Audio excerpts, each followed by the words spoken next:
What's up, guys? Boogie back again. So, guys, black women are tired of dating black men. So, for some of you black men who think you still have a chance with black women, I'm sorry to say they now want white men. All right, they are saying black men don't like to take them out on dates, don't like to take them out to eat. You guys just like to take them out for coffees. You just like to do Netflix and chill. You're not romantic like the white man.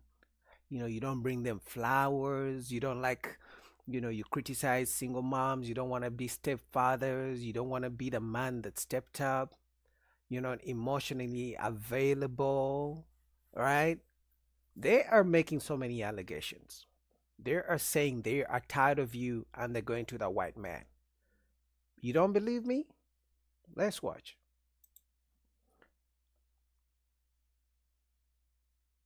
Fully aware that I'm going to get a lot of hate for this, but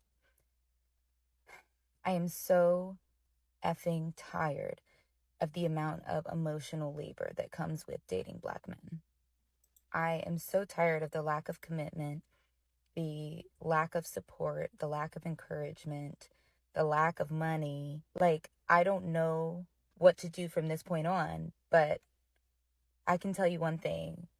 My interest in dating another black man is like 1% at this point. They want us to be ride or dies until they get their shit together. And then they don't want to support us in return. They don't want to commit to us. They don't want to marry us. But then they want all the benefits of being a husband without actually proposing to us. I need someone who's intentional in every single aspect. I'm going to play that one more time for the people in the back. Fully aware that I'm going to get a lot of hate for this, but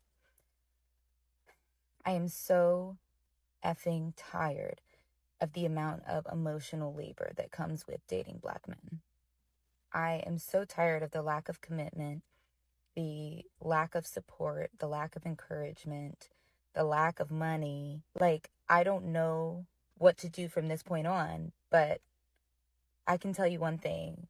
My interest in dating another black man is like 1% at this point. They want us to be ride or dies until they get their shit together. And then they don't want to support us in return. They don't want to commit to us. They don't want to marry us. But then they want all the benefits of being a husband without actually proposing to us. I need someone who's intentional in every single aspect. So, guys, you heard it. She's tired of dating black men. Black men don't have money. For me, that's one thing that stood out because she talked about support, encouragement, commitment. Those are things usually men themselves complain when it comes to women. And I'm going to be fair. I'm going to play fair. You know, she said black men don't like to support or encourage them, this and the other. But I'm going to be honest. Let's say she has dated maybe 15 black men in her entire life. It's probably more or less, but let's say she has dated 15 black men. No one can convince me that in those 15 men, they were all trash and she was the angel. No one can convince me in those 15 men, there was no, if we sat down with all of them, that they would all have positive things to say about her. What do I mean by this? What I mean is she needs to look within as well and think about what she has to do better. Because I get it, it's human nature to blame each other and not take accountability. Because I believe you me, even if she goes with a white man, whatever wrongs she did with black men, when she thought she was right but she was wrong, if she doesn't change those same things, I don't think another group or a race of men is just going to be willing to take her on it. Let's say she was loud.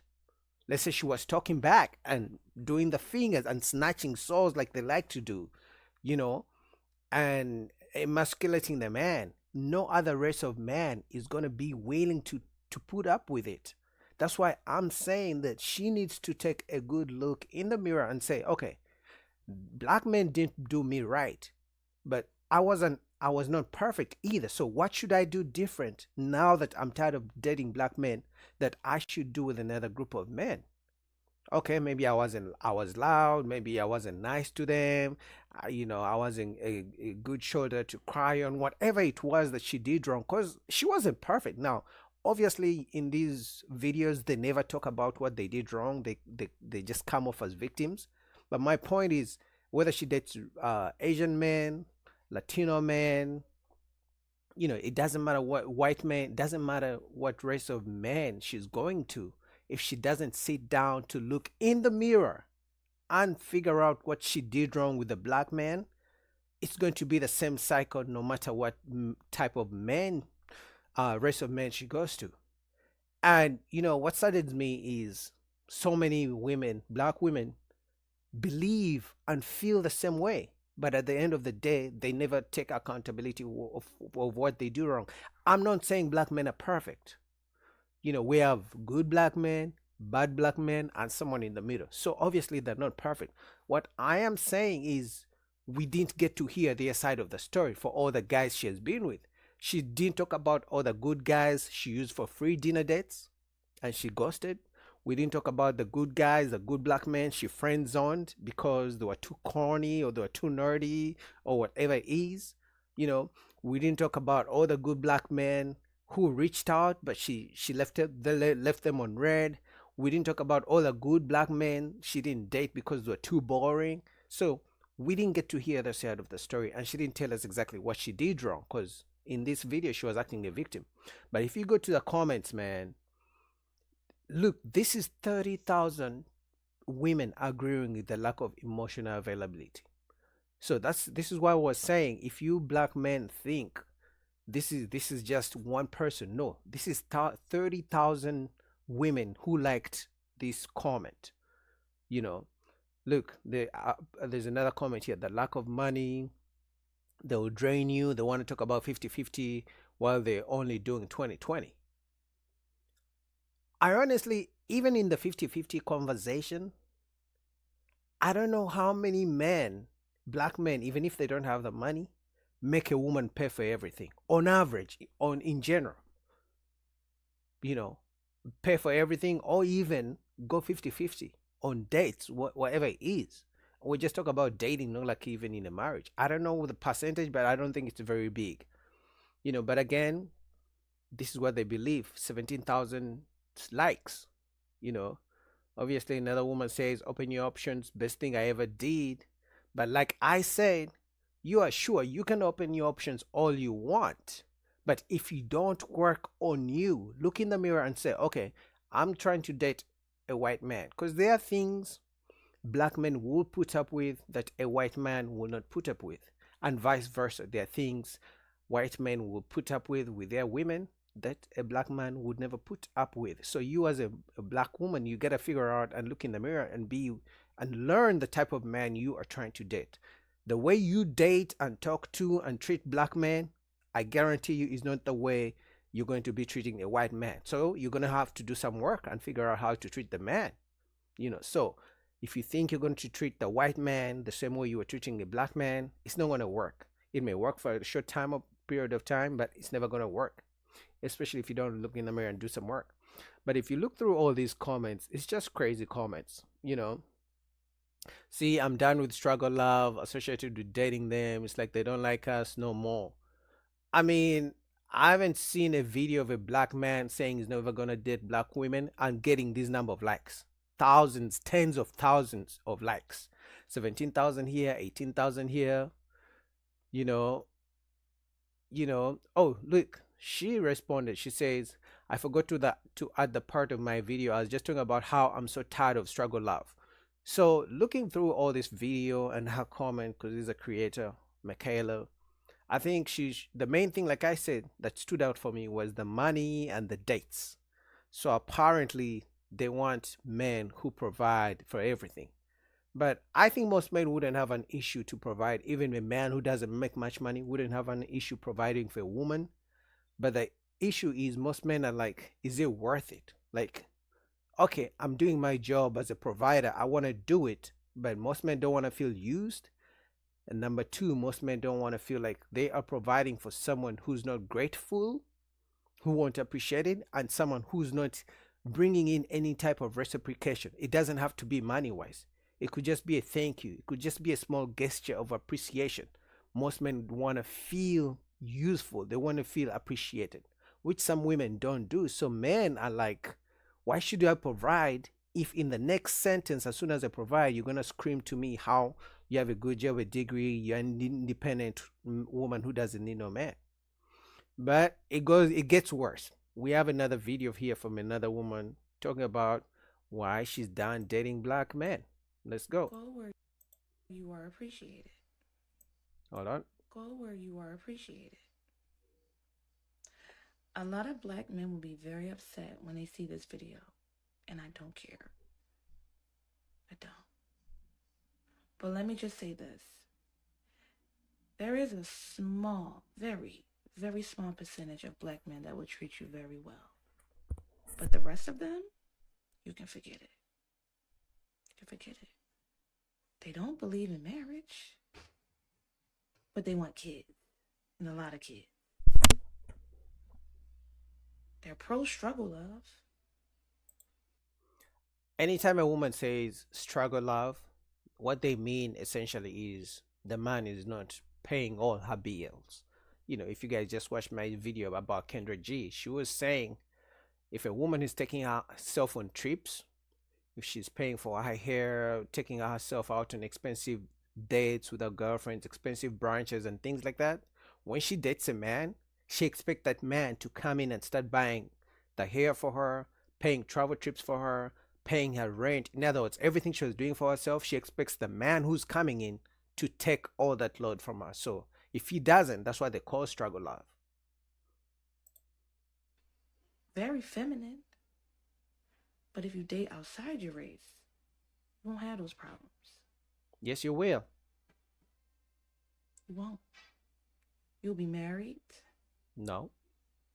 You'll be treated very well. No. And again, you won't have struggle love. So go where you're appreciated. Again, this is what I just said in the previous video.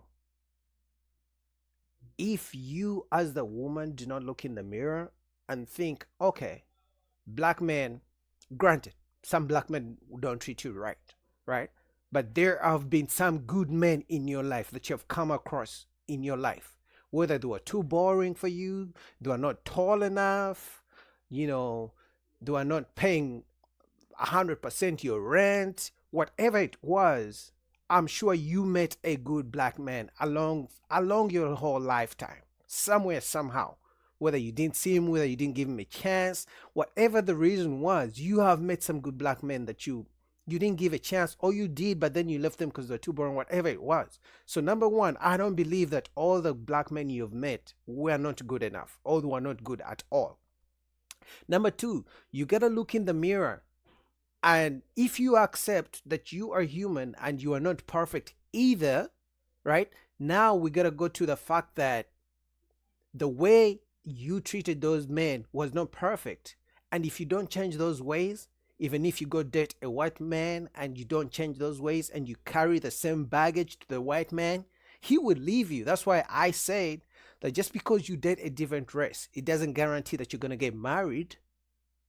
All right? Because I understand some black women like to give condition of femininity and submissiveness to black men, but maybe other races of men expect full femininity, full submission, not condition of this or that. They expect it fully. So that's why I'm saying it doesn't guarantee you're going to get married and all these. Even when you switch to dating other races of men, they have to want you as well, and then they have to approach you. It's not like you expect black men to approach you, but then once you decide you want to date other races of men, that you are going to approach them. No, they need to approach you. They need to want you back.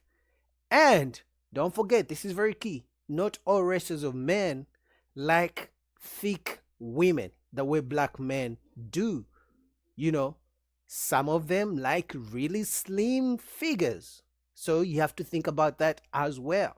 That's why I was saying that not everything a black man accept from a woman or can put up with that other races of men would put up with those things. And if you go through the comments, man, the ladies all agree, and this is what's scary because they all seem to have this mindset. This is accurate. Watch the false promise of black love. You know, this lady says we have to be open with our options, especially if you want to be married and have children. You can be open all you want. The same, strategy. The strategy is the same. The game plan is the same. The man needs to want you. He needs to approach you, and everything beyond. Now, unless you're saying you're going to shoot your shot, but even if you shoot your shot, he still must want you back. So you can open your options all you want, but they gotta approach you. So, and let's think about this for a second. And if those options wanted you, the other races of men, if they wanted you, unless you're saying that white men have been approaching you as a black woman and you were denying them, that's one thing. But if they've never been approaching you in hundreds, you switching your mindset and saying, okay, now I want white men, I don't want black men anymore, it's not going to make them jump from the sky and come to approach you. They should have been approaching you prior to you choosing them. You saying, okay, now I'm going to date other races of men, it doesn't make them want you. You should be the type of person they have been approaching already, but you're just denying them because you're being loyal to black men. So, I mean, the comments are really all the same. This lady says, I've dated outside my race and I've had good experiences. You've had good experiences. I've dated outside my race and I've had good experiences, which lets me know you have had couple of men outside your race, but clearly there were some breakups. Ta-da! That's why I said it doesn't guarantee that you're gonna have these long lasting forever and ever till death do us part, just because you choose to date other people, other races of men. It doesn't guarantee anything, because it's you. You have to look in the mirror and figure out what you can change as well. So what you guys think? It gets worse, guys. I have another video. It gets worse. Let's get into it. Okay, I know how some of my African American followers hate how I compare my dating experiences with black men versus my dating experiences with white men. Well, this will be another comparison video, so go ahead and keep scrolling or stay and make yourself mad. Anywho, so I just been uploading videos about the new Mr. White Chocolate and how he treated me to dinner last night. And before then, I was talking to an African American man, like all in the same time frame. I exchanged numbers with this African American man. So we talked online for like a week, and then we exchanged numbers like 3 days ago, which means this man has had access to me for a week and a half. Yesterday, he asked me, what I was doing. The black man asked me what I was doing. And nothing. I was really just chilling because, like I said, my nephew went to his first high school party. So I was really just chilling and waiting until my nephew told me he was ready so I can go pick him up. So I wasn't doing anything. And I just said, like, I'm hungry. I told the black man that I was hungry. And he said, why haven't you eaten? And I just said, I don't know. And then I said, have you eaten? And then he was like, no, shit, I'm hungry too. And I'm like, crickets, mind you, this is a man who has access to me for a week and a half, no date, no nothing, right? So the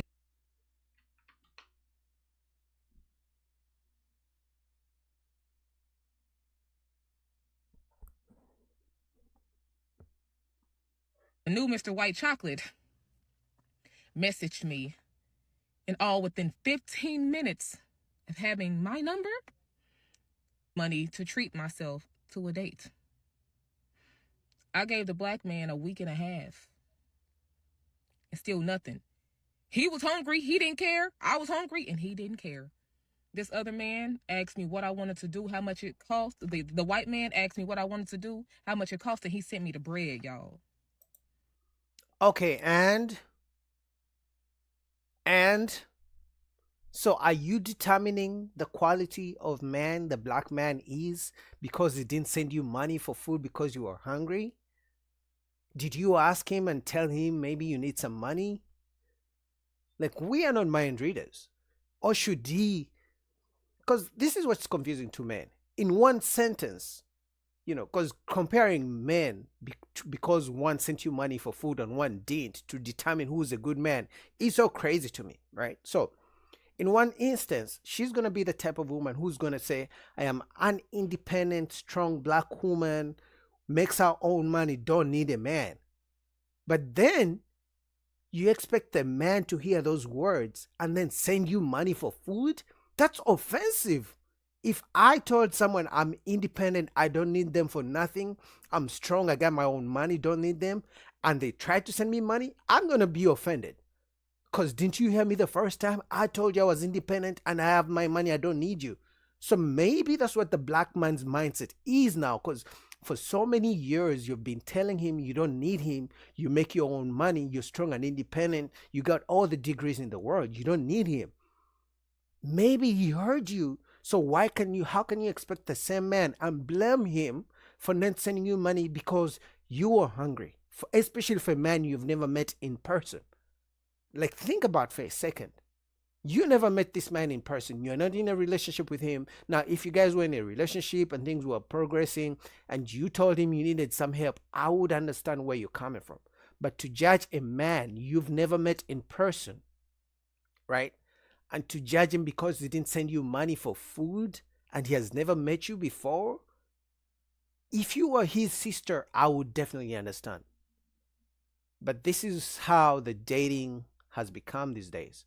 Men are being judged on, so women are judging men on whether they are a good man if they can send them money for food, and if they don't send them money for food, they're not good men. Crazy times. So yeah, y'all hate my comparison videos, but all tea, no shade. It be true. And y'all know that. Y'all know that. Of course, I can always say, this is just, my experience. It's the truth. It's just my experience. If y'all experience something different, okay. But I'm going to talk about what I experienced. For a man to have access to you for a week and a half, and that black man is in my same city. He in Kansas City. Versus the white man who treated me to a date night, he's in another state, and he still made it happen. From a whole nother state? Honey. Yeah. I'm going to continue with these comparison videos because somebody got to hear it. Somebody has got to hear of the things that we deal with and why we decide to dip outside of our race.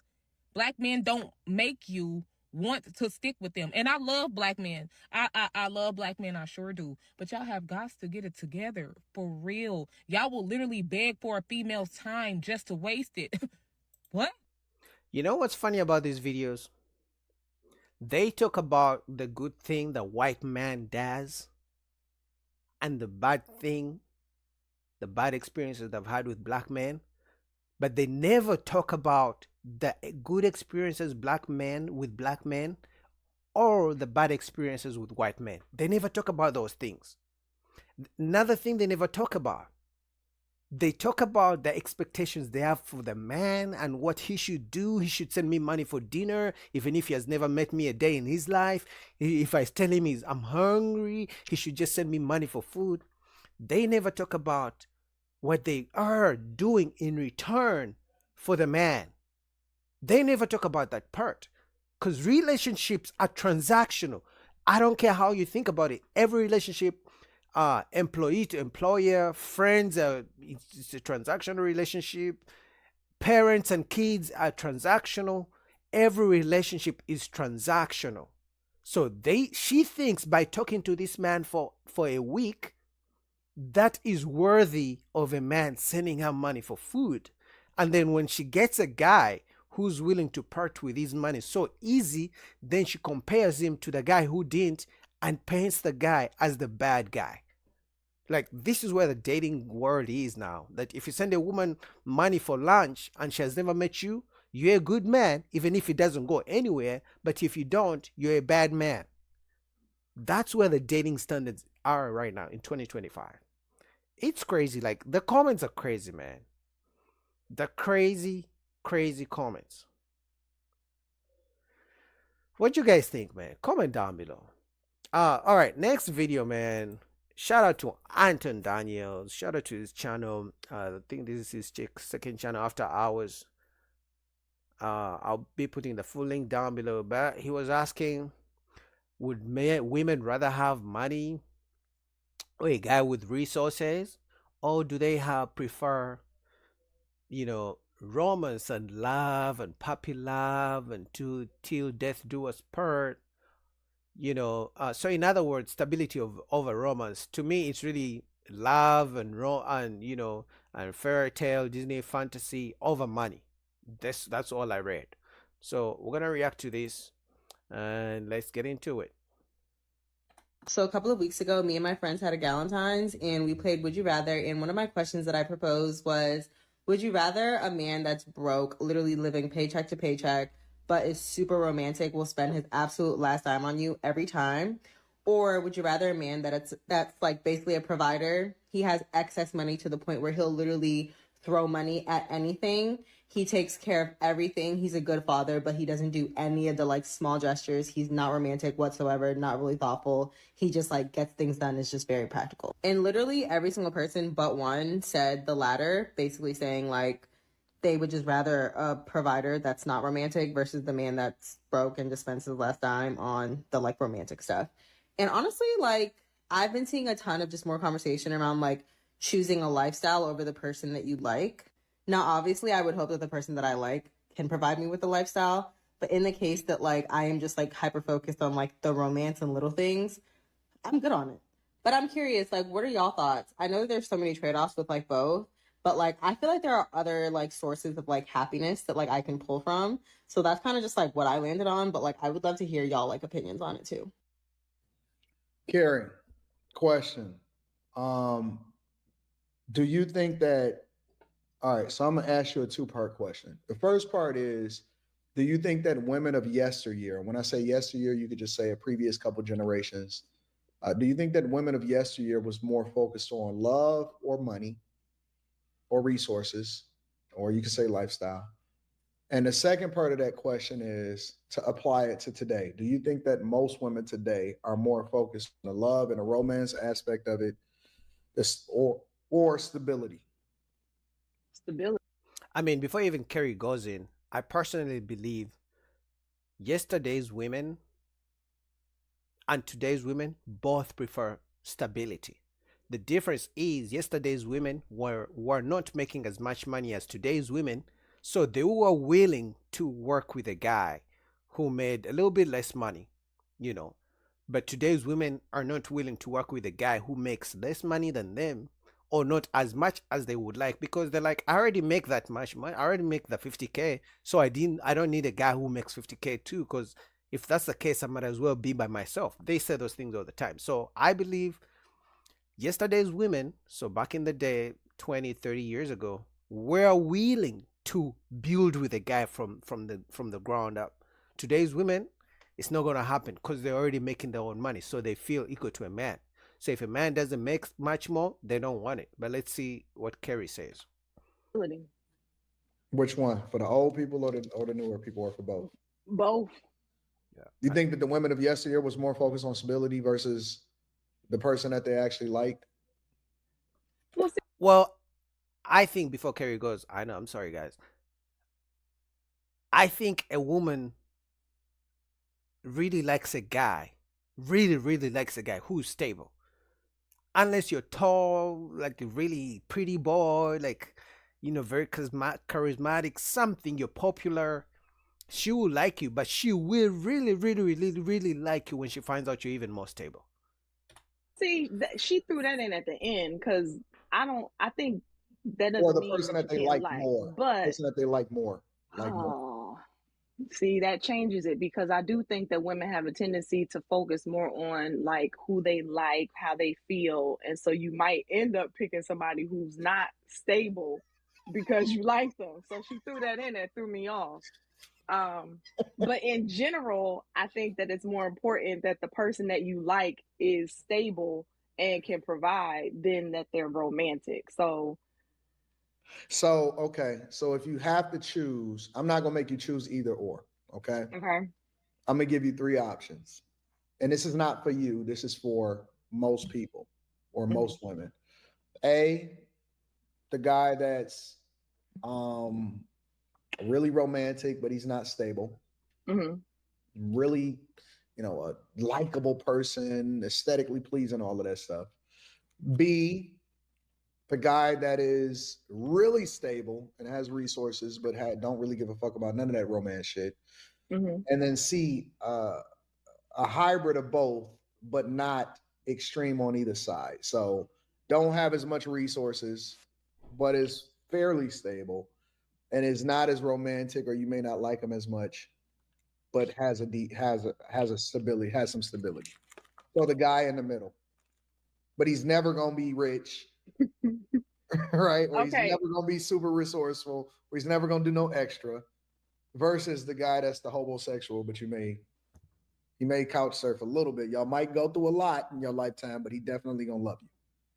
Okay, you want to know my opinion for me or for women? You can speak to either or. Molly, I'm I'm coming to you next. I'm going with the super resourceful. I actually agree with Carrie. Most women, if not, actually, I'm going to say all women would rather a guy who has all the resources. They never have to wake up to go to a job. They never have to want for nothing. Even if he cheats, even if he doesn't buy flowers. Instead of sending the flowers on Valentine's Day, he'll send her a quick $10,000 to go take a trip with her homegirls. All women would rather that. The issue is they want that kind of guy, but they also want him to be romantic. They also want him to be listening. They also want him not to cheat. They also want him to be there all the time. It's like that kind of guy can't be there all the time. He has to make the money. So all women would prefer a guy who has all the resources, who's loyal, who's nice, loving, and everything. But we know no man can have everything. So all women would rather the kind of guy. But the issue is very few women can get that kind of guy. And secondly, very few guys can have all that kind of money and be loving and there and have time and caring at the same time. But I agree with Kerry. I'm happy Carrie said it before me. What the fuck just happened? That's what I'm going with. I can initiate the romance. Okay? Where did Carrie go? She's just being a woman, bro. She's being honest. He can't believe that Carrie chose the rich guy. Come on, man. Oh, what is wrong, Slimmy? I don't understand what just happened to Carrie. What's wrong? She's just being honest. She just flipped the script on everything she's been up here talking about. No, You ain't never been talking about no resourcefulness. what you talking about? I've been talking about Being love. broke. No, I didn't say that. You be talking about love, family. All of that You is just present. Give me the money. You just All of the love, family, all of that's present with us having all the resources that we need. Like, in fact, that helps me to enjoy the family and to love you more because I don't have to She worry said he about was a good anything. father. Yeah, she's a good father. She based this totally on the romance side, and I can make up for that. I'm gonna be honest. In fact, if you most of the so-called sexless marriages, very often those men are not making that much money. Because I believe for women, there's a thin line between a rich guy and love. In other words, those two could be interchangeable for women. So I know Slimmy is shocked the same way most men are shocked when they find out that for a woman's love, it could be interchanged with money. Meaning, she loves you because you have the money. But if the money isn't there, let's say a woman starts dating a broke guy, right? And she loves him because he's told whatever reason she loves him, but he's broke. If he gets broker, that means now he's even really more broke. She's going to stop loving him because I accepted you the way you were when I found you. You should have stayed at that level, or got more money or got better. But you're even getting broker? No, I'm not dealing with that. So the love will go. That's the facts. Damn. Yeah, I can get you to do what I want you to do and have you think is your idea. So I'll make you romantic. Damn. Damn, shit just changed. Molly, you heard the questions, you heard the narrative. I want to get your thoughts also. What do you think? I would definitely take the stability over the romance Okay. because if I was focused on that, I could just date a stud and get stability and romance because they try to do both. So, no, keep the romance because especially if you're spending your last dollar on being romantic towards me, I don't want you to waste your money like that. Like if you're that, no, it's not that important. I'll take the stable man. I don't have to sit there and try to pull you, like make you into a provider, make you into something that you're not. I think women probably have always thought about stability, but I think back in the past, women probably focus on the man's stability more so than her own. Hmm. You have a lot of women that will like build a man up, a lot of women that will go the 50-50 route. And, so I think women did put stability as a priority, but I don't know if it was focused on her. What about the three options? The super romantic guy versus the very resourceful guy versus the guy that's in the middle that's never going to be really, really resourceful. And he's never going to be super romantic, but he has a little bit of a hybrid of both. Even then, in my opinion, I still think most women, if given those three options, a rich guy who's not romantic, the guy in the middle who's both romantic but not super rich but not broke, and the guy who's broke but super romantic, I still believe if they had those three options, because with the guy in the middle, they may be required to pay some bills, whether they pay 20%, 30%, 15%, 10%, because he's not super rich.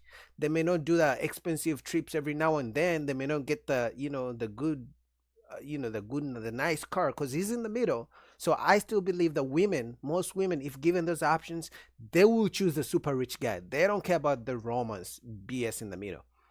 I actually believe that most women, let's say on Valentine's Day, they would rather get, Mr. Flowers and all that if they know the guy is out here earning money and he's going to spend it on her rather than a guy who does a fancy, nice dinner date, but they know he's broke. So.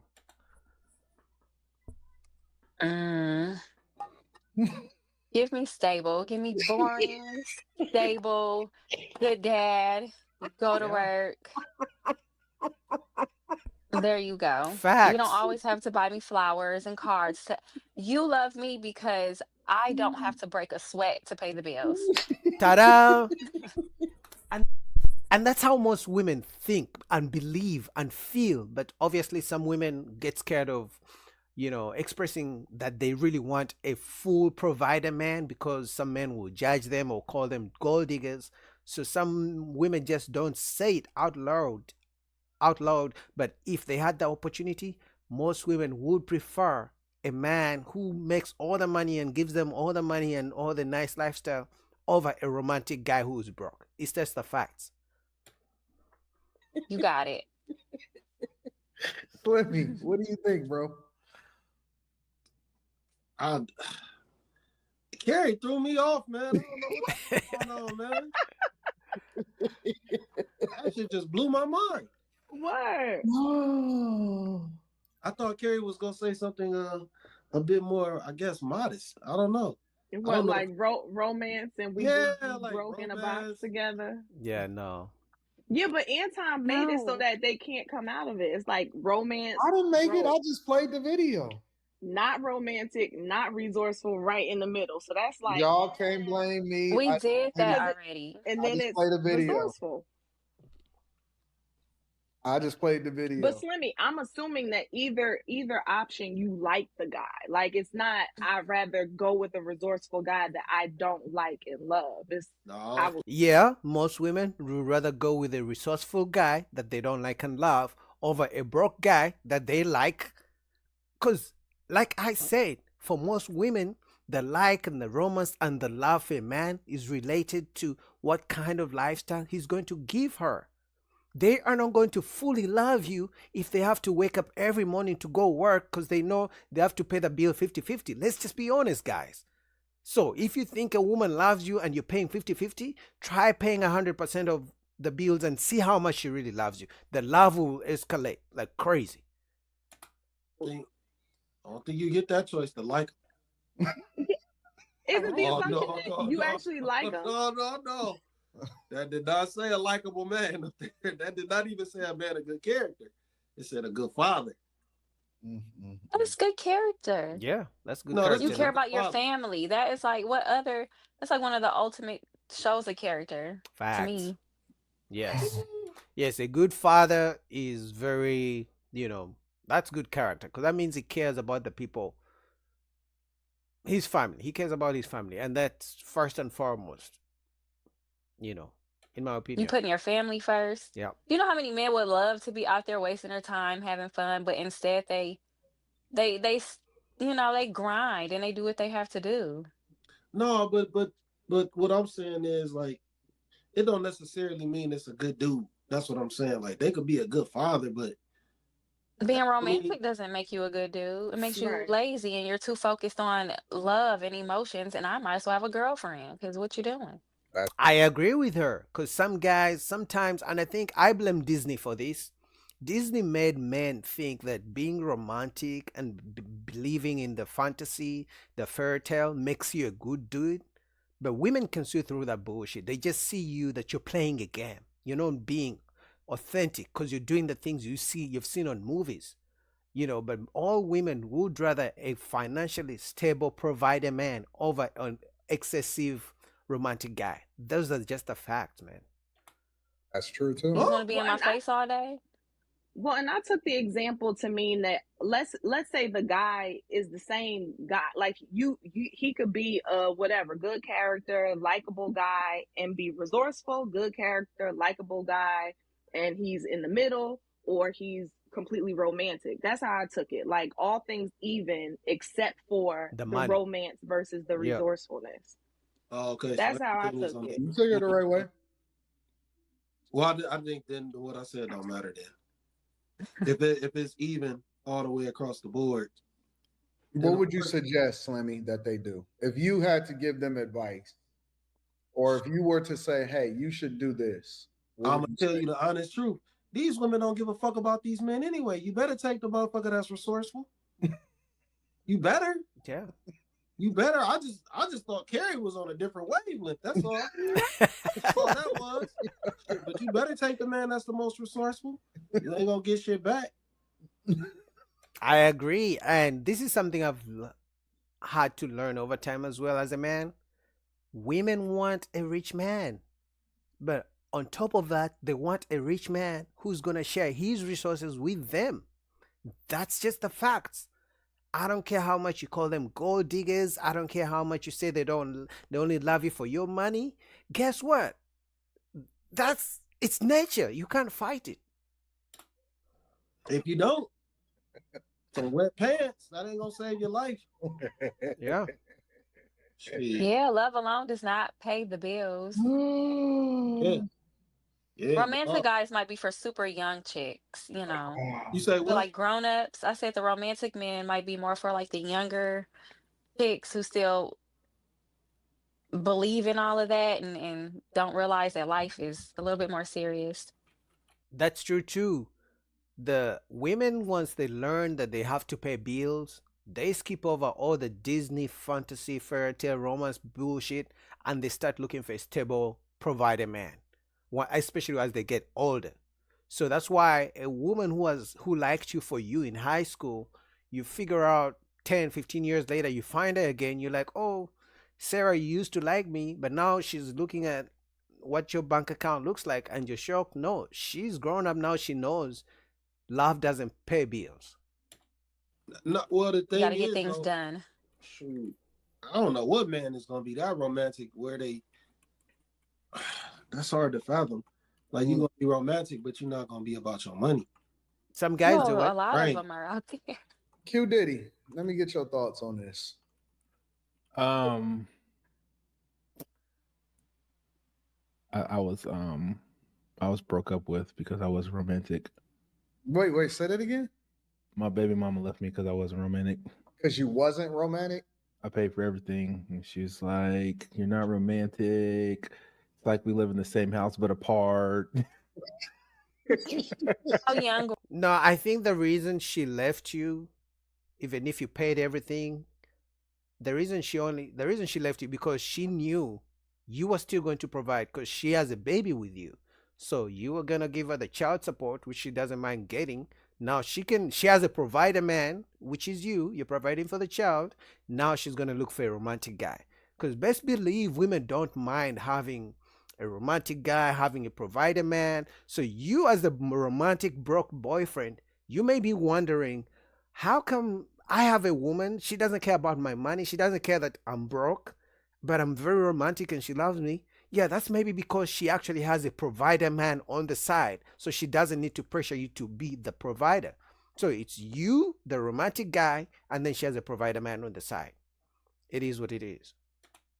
Were y'all? 9 years ago, nigga. factors. 9 years ago, nigga. See, you don't want to say the name. You don't want to say the age. Well, she's 45, so I'll tell you that. Nigga, though she was 36.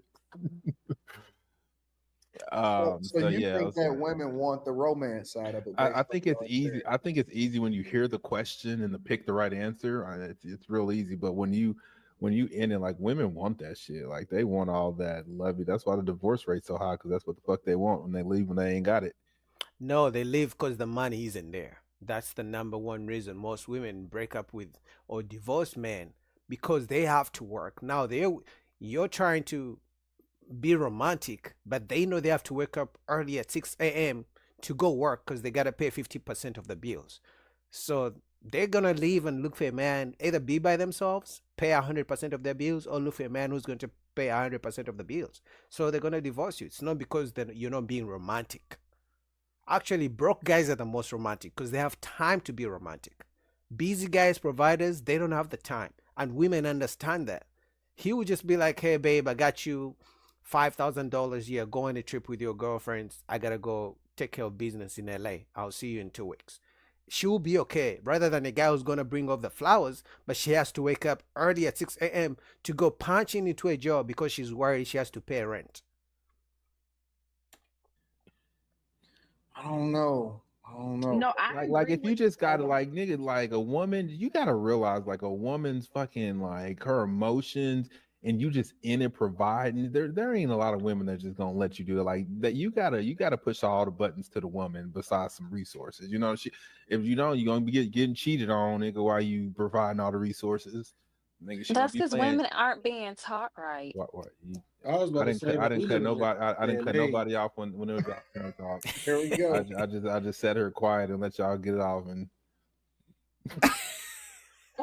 Money run off. I'm not arguing with you or Jazz today.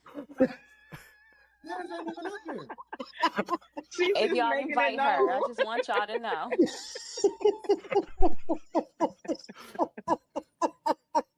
Wait, Jazz in the chat? I don't know. Oh, that was a good one, Molly.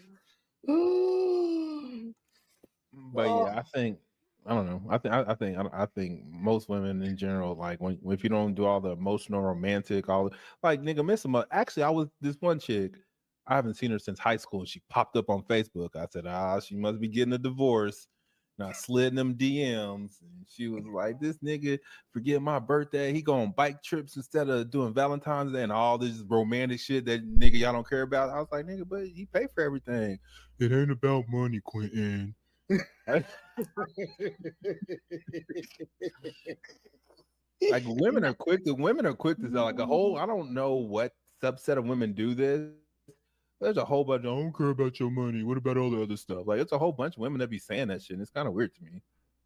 I mean, I kind of understand where it's coming from. That at certain points, they get bored, especially if they know they have a provider and is paying for everything all the time. They expect that they know the money will always be there. They are going to start wanting more. Like, okay, yeah, you give me all the money, but can you buy me flowers? It's just human nature that usually when we have everything, we tend to want more. So I understand why women who have providers who provide for everything and have all the money may cheat or may grow resentful of the guy because he never spends time with them or he never buys them flowers and tells them sweet nothings. Because as humans, once we have everything, we want more. And then when we don't have the, the extra, we tend to think we don't have all we need, even if technically we do. Because other women would change position with a woman who's mad at her man for not buying her flowers, even if she hasn't worked a day in the life for 20 years.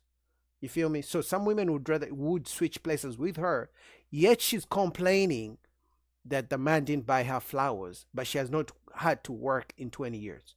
So it's just human nature. But, No, I definitely agree with you, Quentin, that a lot of us want romance. I would love romance. I was a little girl who always dreamed about like how everything would be.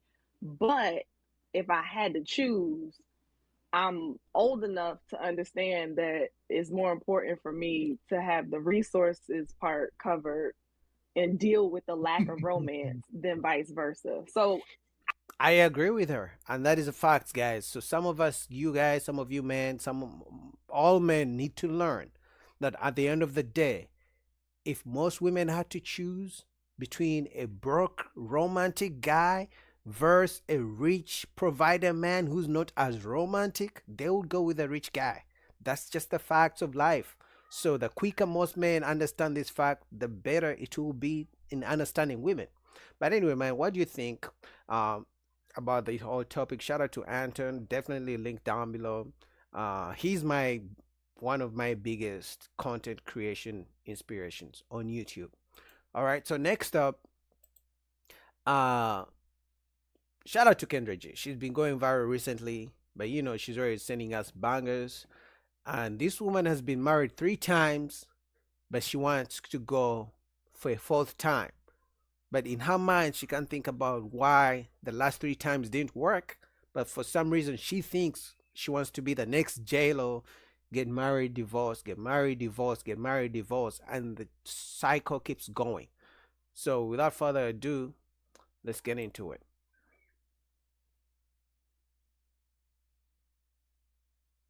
Right. So, You're well, we're in the members only group. yeah, we're kind of like ahead of you guys. Y'all are on night, and we're like.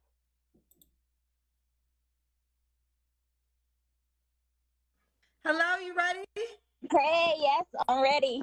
Hi, Kendra. Hi. What's your name, baby? Give me have the light where the light. This is kind of good. I'll work with it. It could be me. Okay. Oh, Could be my. okay. Is this a pen? I'm looking for my pen. Here it is. Okay. What's your name, sweetheart? Marquita. Marquita. What you doing? Huh? I mean, Marquita, where you live? I'm from Louisiana, but I'm stationed in Japan, so I'm in Japan right now. Oh, wow. How long are you gonna be in Japan for? Just another year. I leave here in January 26th, but not sure where in the States I will be going next. All new Kendra G Singles dating app. It's available now on iPhones and Android phones. Just go to your App Store or your Google Play Store and type in Kendra G Single. Okay. Now let me ask you this: you want to meet a man in Japan? No. No. I'm okay with anywhere. Okay. Can you wipe your camera? Yes. Are you in the military? I am. Okay. Thank you for serving our country. How is that? I think this is better. Really, I'm gonna work with it. The light is behind you, but it's really picky. If you turn around and face the light, it would be better.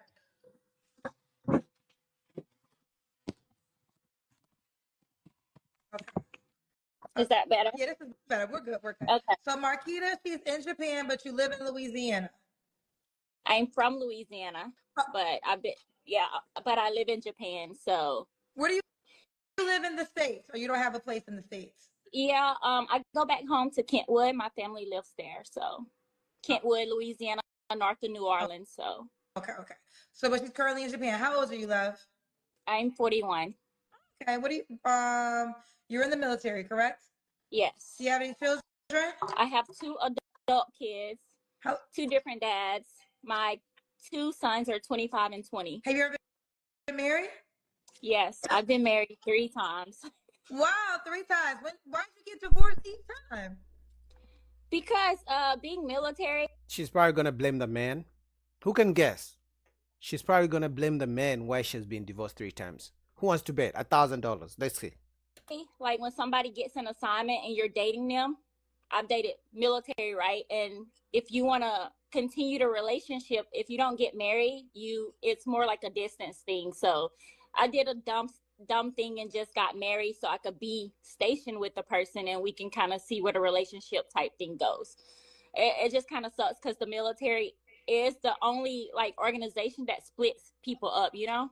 It just kind of sucks in that aspect. So you got married 3 times because of that reason?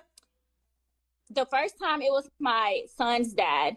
The other 2 times it was because of the military. One was a Marine opposite branch, and then one was Air Force. So, I mean, to me, that would be a red flag right away. You've been married 3 times and you couldn't make it work 3 times. I mean, I'll give you the first divorce. You can learn from it. And then I'll give you the second one. If you didn't learn from the second one what it takes to keep a marriage, what makes you think after the third there won't be a 4th divorce? So, because she's a good-looking woman for age 41, she's a good-looking woman, right? So for some of you guys who want her, what makes you think she won't divorce you? What makes you so special in the world that you becoming the 4th husband, she won't leave you? What makes you think so? And when did you get divorced? 2016. Okay. So Marquita, Japan, 41, works in the military. What's your zodiac sign? Leo. Leo. Mom of 2, by 2 men, married 3 times. Correct. And why actually 2016? Oh, when you got divorced 3 times. Okay. Yes. All right. So Marquita, she's currently stationed in Japan. She's in the military. 41, a Leo. Mom of 2, by 2 different men. Her children are adults. Married 3 times. What kind of man you looking for? I'm looking for someone that's genuine, somebody that's kind, somebody that's loyal, somebody that likes to travel. Kind of like they're stable in their life. Maybe they like to travel as well. Okay. The travel thing is the new trending thing for modern women. In other words, if you're a type of man who doesn't like to travel, dating is going to be hard for you. It's going to be tough for you to find a good woman because they all love to travel and they believe the character of a good man depends on the fact that he travels or not. I'm just reporting the facts. Most women, whether it's Kendra G show, whether it's Pop the Balloon, they all like to travel and they don't want men who can't travel because that means they're not good men. You told me earlier he doesn't have to be in Japan. So how is this going to work? He's going to fly to Japan? I have leave. I could take leave as well. You know, I could go to the States, like more like a vacation type time. But how often is that? I know it's just going to be hard to meet somebody being overseas. Unless you date somebody in Japan? Yeah, there's Americans here as well, but yeah. You don't want to date any of those options that's in your face? I mean, I'm open to it. I'm open to it, but where I'm stationed up north, like there's bases down south, like an hour away, you know? Like I feel like even an hour drive all the time is pretty long. And plus I don't really get out that much, so. Girl, drive is sooner than a plane ride to America. And I just don't be getting out that much. Right, but what I'm saying is the comparison of an hour ride to a plane trip to America is way longer. It is. So what sounds to me like she doesn't want to put effort, you know, and this goes to so many women. They want their Prince Charming to fall from the skies and fall in their lap. They want God to just send this Prince Charming, the one they dream about every night, to just fall from the skies, and God delivers them like an Amazon package in 3 to 5 business days. But the fact of the matter is, you're gonna put some effort. Dating takes work. You expect a man to reach out to you, to make plans for a date, this and that. You as a woman, you're gonna have to put time to put yourself out there, be open, be willing, make time, make yourself available, show up on time, respond when the guy reaches out. Like, that's effort. Look good. That's all effort. But some of these, and she's 41, good looking woman. So there is no way you can tell me she has not come across good men in her entire 41 years of life. But clearly I can already tell she quickly moves on, or whatever the issue is. Maybe she has commitment issues, 3 divorces. But also I can already tell she, doesn't want to put effort, and it's going to cost you. Dating takes time, takes work. You're going to have to invest in some kind of way if you want if you want to find something good. But if you just want to move from person to person, then don't do none of those. I mean, We'll continue. We'll continue. yes. What are your deal breakers? Somebody who smokes. Young kids, I would say. My kids are grown, so young kids. Somebody who is very angry, like they need anger management, like they're not respectful when it comes to women, or they refer to women as bees. Like, I just hate that. Okay. That's pretty much what I could come up with now. Okay. Should he look a certain way? No. No. Should he make a certain amount of money? No. Lie. That's a lie. Back to the looks. Will you date different ethnicities? Yes. Okay. Let's do the Kendra Cam. Okay. She has a nice smile. I like her smile. Ooh. Ooh, she got a You shape can too. tell. Sergeant Marquis. Yeah. Sergeant I mean, Marquis. I do have to say that I have tattoos, and then I have my nose pierced. So right now I'm wearing a retainer. So I know people don't like tattoos or piercings, but that military life, a lot of us got tattoos. Okay. But I'm okay with that. Okay, so that could be another reason why some guys don't want to mess with her. The tattoos, the military style kind of woman. You have to understand what comes with that. She may have to boss you around and order you around, command you around, because if she's a sergeant, hey, you're gonna have to take some some orders in a relationship. But she looks good, good body, good smile, good skin. So you have to be a man willing to choose her beauty and the fact that she has 3 divorces and 2 kids from 2 different men over all. You have to choose the beauty over all those things I just laid out. And very few guys are going to be willing to do that. And especially because she lives in Japan. That means time is limited. Who knows what she's doing? Because she has been married to 2 military men.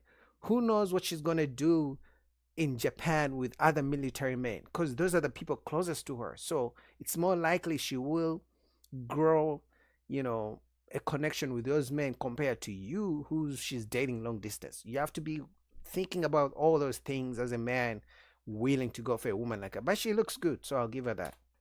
Okay. You were in great shape. She is. I mean, I haven't worked out in a while, but yeah, I think my shape is still holding. Yeah, it is. When was your last relationship? My last relationship was 2021. Okay. You don't have to answer, but I'm gonna ask. When's the last time you was I don't with someone? want to answer that. Okay. Maybe yesterday. She doesn't 3 want to flaws answer. you have to work on. 3 flaws that I need to work on. Let's see. I need to be more open to understanding. Thinking more, like just not acting like really quick, just like being more logical. And whew, I can't even think of another one. That's a red flag. That's something she has to work on. That means lack of accountability. Every time I hear someone who cannot name the flaws they need to work on, that's a flaw in itself. That means you don't have the self-awareness or the accountability to figure out your weaknesses that you need to work on to be a better person.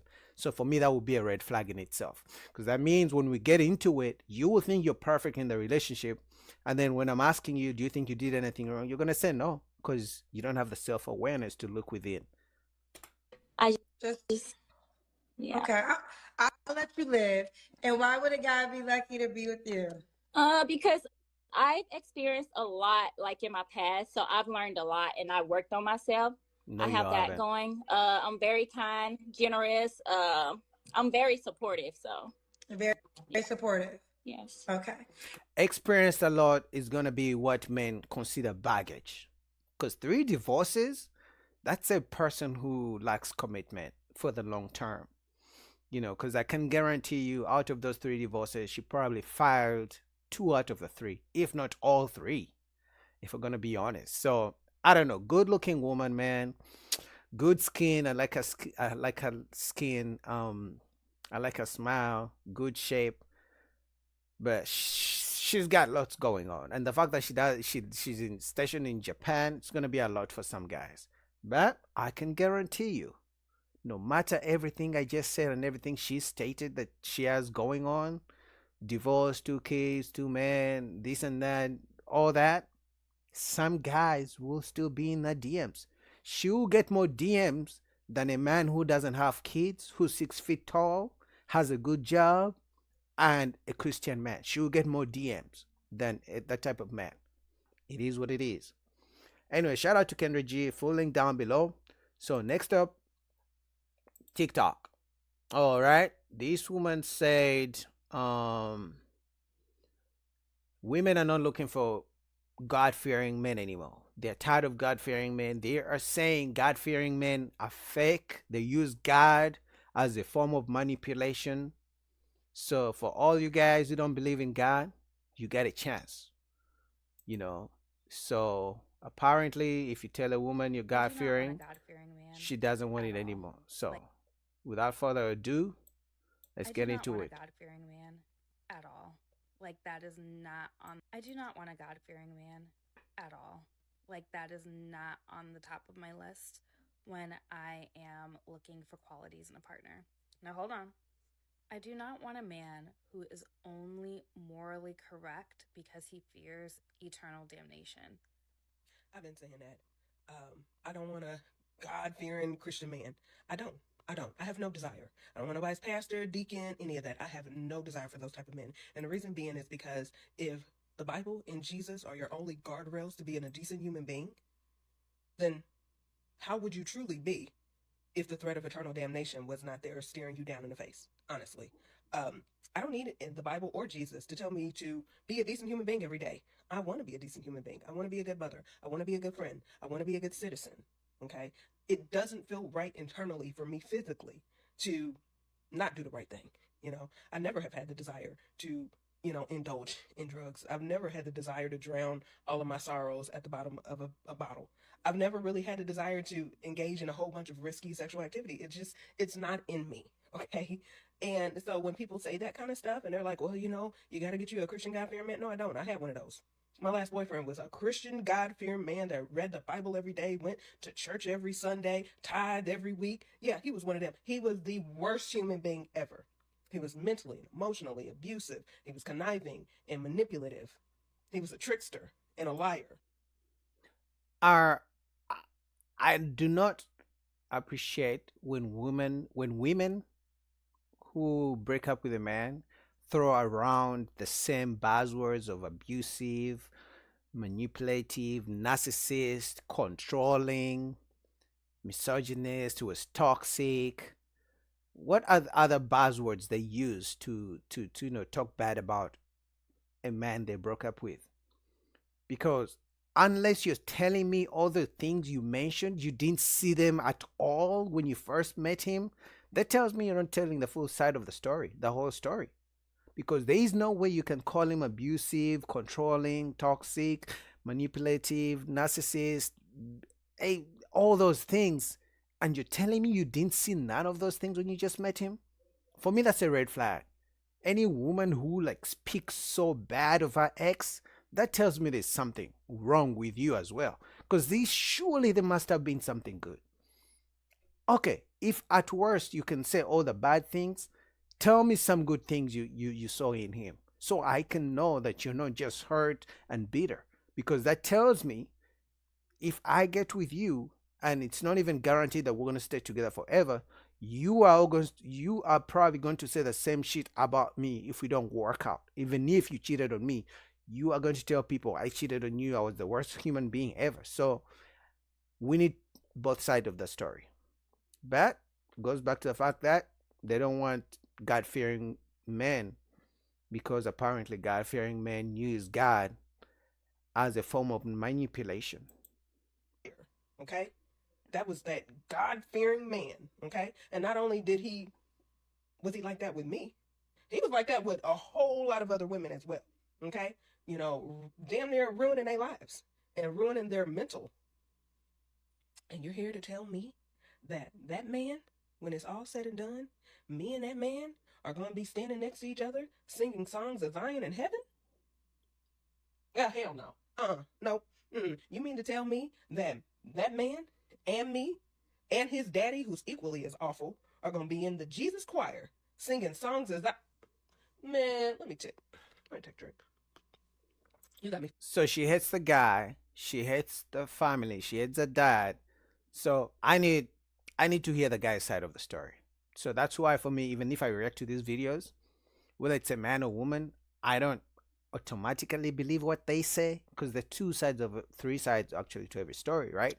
So I don't care how much, shaming and, bad words she uses to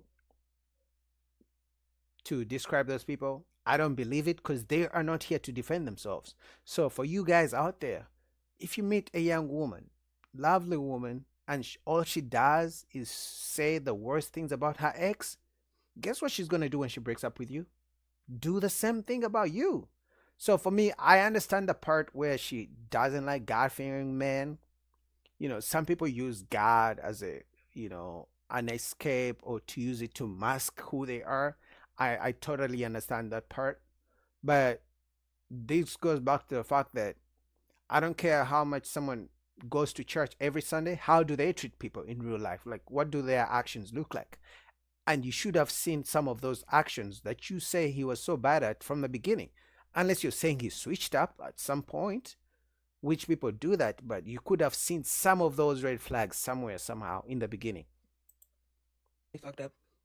You mean to tell me the many mansions in heaven, I may be next to a slave owner who did nothing but rape and unalive and torture and brutalize my ancestors, and now we next door neighbors on streets paved with gold? Man, let me tell you, absolutely not. Absolutely not. I've always felt like organized religion benefited the oppressor more than it did the faithful. And, there's just some things. All right, she's going into racist and race baiting stuff. I don't want to do that for YouTube. But yeah, women don't like God-fearing men anymore because some of you men use God to manipulate them, apparently. Not my words. But for me, to both men and women, I don't care how much, because women do this thing too as well. I want a God-fearing man who goes to church every Sunday and reads the Bible every day. For me, I would choose someone who's not, a religious fanatic who doesn't go to church every Sunday, but is a good person, good character, respects people, over someone who does all the church stuff and believes in God, but doesn't respect people and is conniving and not a respectful person. But that's just me. But what do you guys think about that? Just wanted to let you guys know what the dating streets are talking about because things seem to be changing dating every single day, but they're getting worse. So shout out to her. And her TikTok is honey. I can't even say the word. I just put it down below. All right, next up, shout out to Kendra G. And this woman says she doesn't want no broke man. And she says some men should don't even try her, especially if you're broke. But I'll let you hear the story yourself. Let's get into it. Jalea, Yes. where you calling us from, mama? South Carolina, South Carolina. How old are you? 27. You did tell me that. And what's your zodiac sign, baby? Julia, Gemini. I gotta see your face, baby girl. There we go. What's your zodiac sign? Gemini. Gemini. Okay. And what you do for a living? I work at a hotel. I work the front desk. Okay. Do you have any children? No. No. Okay. So we got Julia. Mm-hmm. Julia, South Carolina, 27, Gemini, front desk, no kids. Have you ever been married? No. No. All right. Okay, honey. What kind of man you looking for? Um, Not really sure. I think I'm in a place where I've chosen wrong, and I'm still trying to figure out what is for me. I just know what I don't want. Okay, well, we can start there. That sometimes is a good starting place. What don't you want, baby girl? Um, I don't want anyone that is broke. I would like somebody with a job where they can sustain themselves. Um, Something that I'm not saying that you have to make six figures because I'm a big believer on asking for the things that you can provide for yourself, but um I just want to make sure that they have a stable job. Also, I don't want anybody that's mean. Mean is what I've been getting for the longest. I think it's because I am nice and people do take advantage of that. But also for the longest time I did not use the voice that I had because I didn't know I had it myself. Um, and I definitely want somebody that's God fearing that can lead me properly in the ways that I was trained up to raise to be. Okay, who can lead you, but can you follow? Ladies, you can want a leader all day long, but you never talk about the fact that you have to follow. You know the whole thing that you can lead a cow to the well, but you can't force it to drink? Yeah, a man who could be a good leader, but you can't see if he's a good leader if you're the type of a woman who's always fighting back, challenging him, and you don't listen. He can't lead shit, So you can ask for a leader, but you gotta be willing to follow. Just my 2 cents. And not take me away from what I was raised from. So I think I can start there. And also someone with no kids. I'm tired of being approached by people that have kids, and I feel like I'm at the age where I'm seeing a lot of people settle for people with kids, and I'm just 27, so I feel like this is just the beginning. So That's fair. So you prefer a man with no kids? yeah. Okay. Okay. Now That's fair because she has no kids. But, I hope when a man has no kids, because some men have come on Kendra G's show who have no kids, and anytime they say they want women with no kids, women attack them in the comment. It's like, oh, you're not all that. You don't even make that much money, blah, blah, blah. It's like, that's his preference. He has no kids. He deserves a woman with no kids. Same in her case. She has no kids. She deserves a man with no kids. That's fair. those were your deal breakers. You didn't really know what you want. Should he look a certain way? Not really too. I just want them to be decent looking. I can't be with somebody that I can't even look at in the face without laughing. And I'm a Gemini, so I feel like I laugh at people low key. It's not to be mean, but it's just kind of like if I know like I'm not interested in you, it's just kind of like I laugh at the audacity sometimes. You laugh at the audacity of a guy trying to talk to you? And that, my friend, is why men have stopped approaching women. So you have a woman laughing at you because you're approaching her. How about you say, no, I'm not interested, and you don't have to laugh? What's there to laugh about? Because men could laugh at you for having all these high standards as well, and they think you don't qualify. Should they laugh at you? No. Lucky for you, you don't have to approach men. But you're not all that. You're not a bad-looking woman, but you're not Rihanna either. So I ain't laughed at you 1 minute. So this is why men have stopped approaching women. Because they're going to laugh at you, they're going to call you out, or they're going to put you on TikTok and call you creepy. We have seen all those things in the gym. They're going to call you stalker. So men are like, you know what? Fuck this dating shit. Fuck taking them out on dates. Fuck being used for free dinners. Fuck approaching. I'm done. And then the same women years later complain how where all the good men went. Men don't approach anymore. Men are scared. They're not masculine anymore. But you did this. You literally told us you're gonna laugh at us if we will approach you. Someone that I don't personally want them to talk to. Like, I know I don't look like somebody that should be saying that, but Exactly. it's just the hair. It's not just okay. So No, it's not just the hair. I'm not gonna say it, but it's not just the hair. If we're gonna be honest.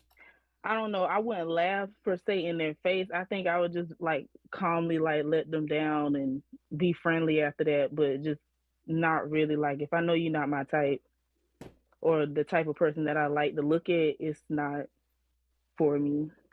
So she's changing her tone when she literally 2 seconds ago she said she would laugh in the man's face. But when Kendra tried to grill her, now she's trying to change it and make it sound sweet. Is that you normally the men that you attract? Um, Good it's been question. like a different like array of people that I've attracted, if you get what I'm Array of people. saying. Like it's not just not one type. So a guy should know. Wait, make sure we can see your full face. So no man Mhm. that. So I'm trying to figure out how to ask this question. So how will a guy know not to approach you so he don't get laughed at? Like how should he not look? Yeah. I don't need a grown man that looks like a teenager. I definitely don't want no grown man that look like a YN. Like a I'm what? tired. Oh yeah, A YN. YN. Right. I definitely don't like somebody that looks like they don't take care of themselves. Um, like I can see the crust in your eyes from this morning. It's 10 o'clock at night at a bar. Um, and also someone that probably gets like, I'm not really that. Oh God, I'm about to contradict myself. I'm not really that into like looks for real. It's just more of a personality thing, and I think I'm trying to get away from the look. If you get what I'm saying. No, you're all over the place. It's okay to care about looks. We all want attractive people, right? It's not an issue. But to say you're going to laugh at in a man's face because he approached you, how about no, I'm not interested, and then you move on? Because what men hear is, okay, if I make an approach, they're gonna laugh at me, so why should I do it? So guess what? Even the guy that you think you find attractive, the moment he hears that there's a chance you're gonna laugh in his face, maybe pull out your phone, put him on TikTok, call him a stalker, call him creepy. Even the guy that you see from a distance and you think is really attractive and you're hoping he approaches you, he will never approach you. Because let's be honest, you're never gonna approach him anyway. So guess what? Single forever. Okay. All right. YN means young N-word. Did he make a certain amount of money? Yes, a livable wage. A livable why- wage to take care of you and take care of your responsibilities and also savings wise. So I don't really have a specific number. Whatever that looks like for you, then yeah. Okay. All right. Let's do the Kendra cam. That's when you stand up and we gotta see your full body. Oh, okay. Hold on. I gotta figure out a way to prop this up, man.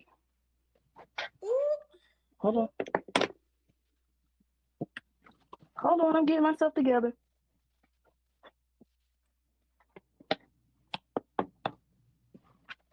Okay. Look at you in blue. You tall. Is she? Yes. Not Okay. that tall, but I think I'm like an average. How tall are you? Between 5'7" and 5'8", something like that. Okay. Okay, we got you, girl. Okay. Mhm. Okay. Thick enough for most black men. I actually thought she was gonna look way bigger because she had the camera so close to her face. I thought she was gonna look way bigger. And that's your natural hair, right? Yes. I was gonna say I like your twist out. It's like it has a twist out, right?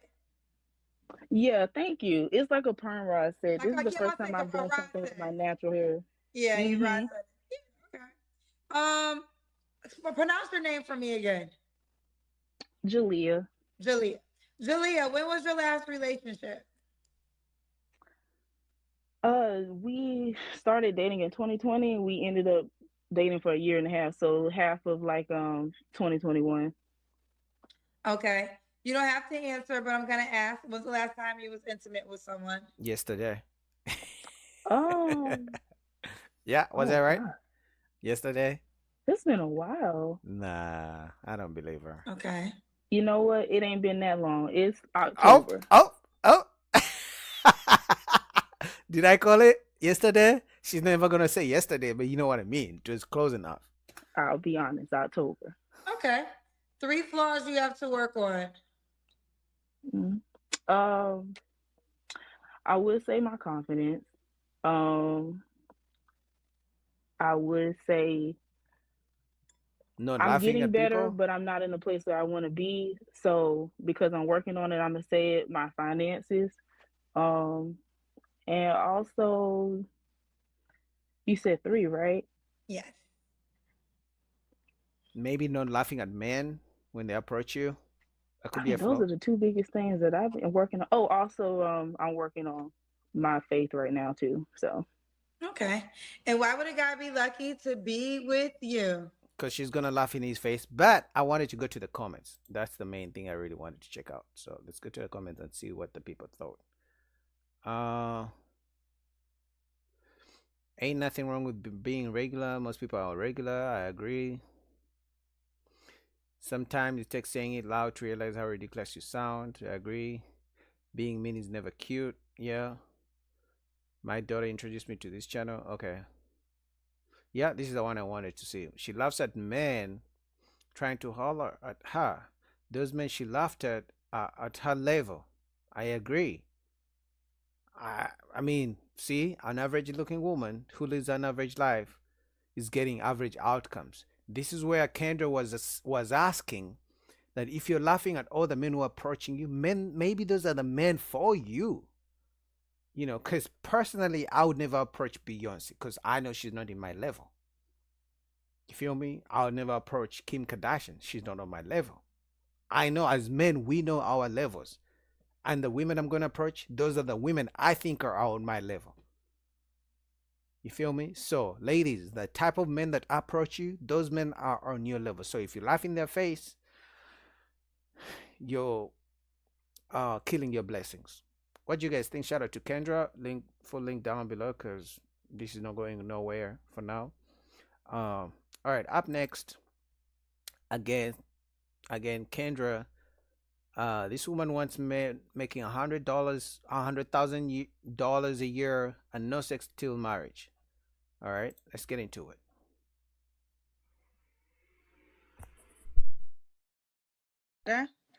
Nevada, how old are you? 37. 37.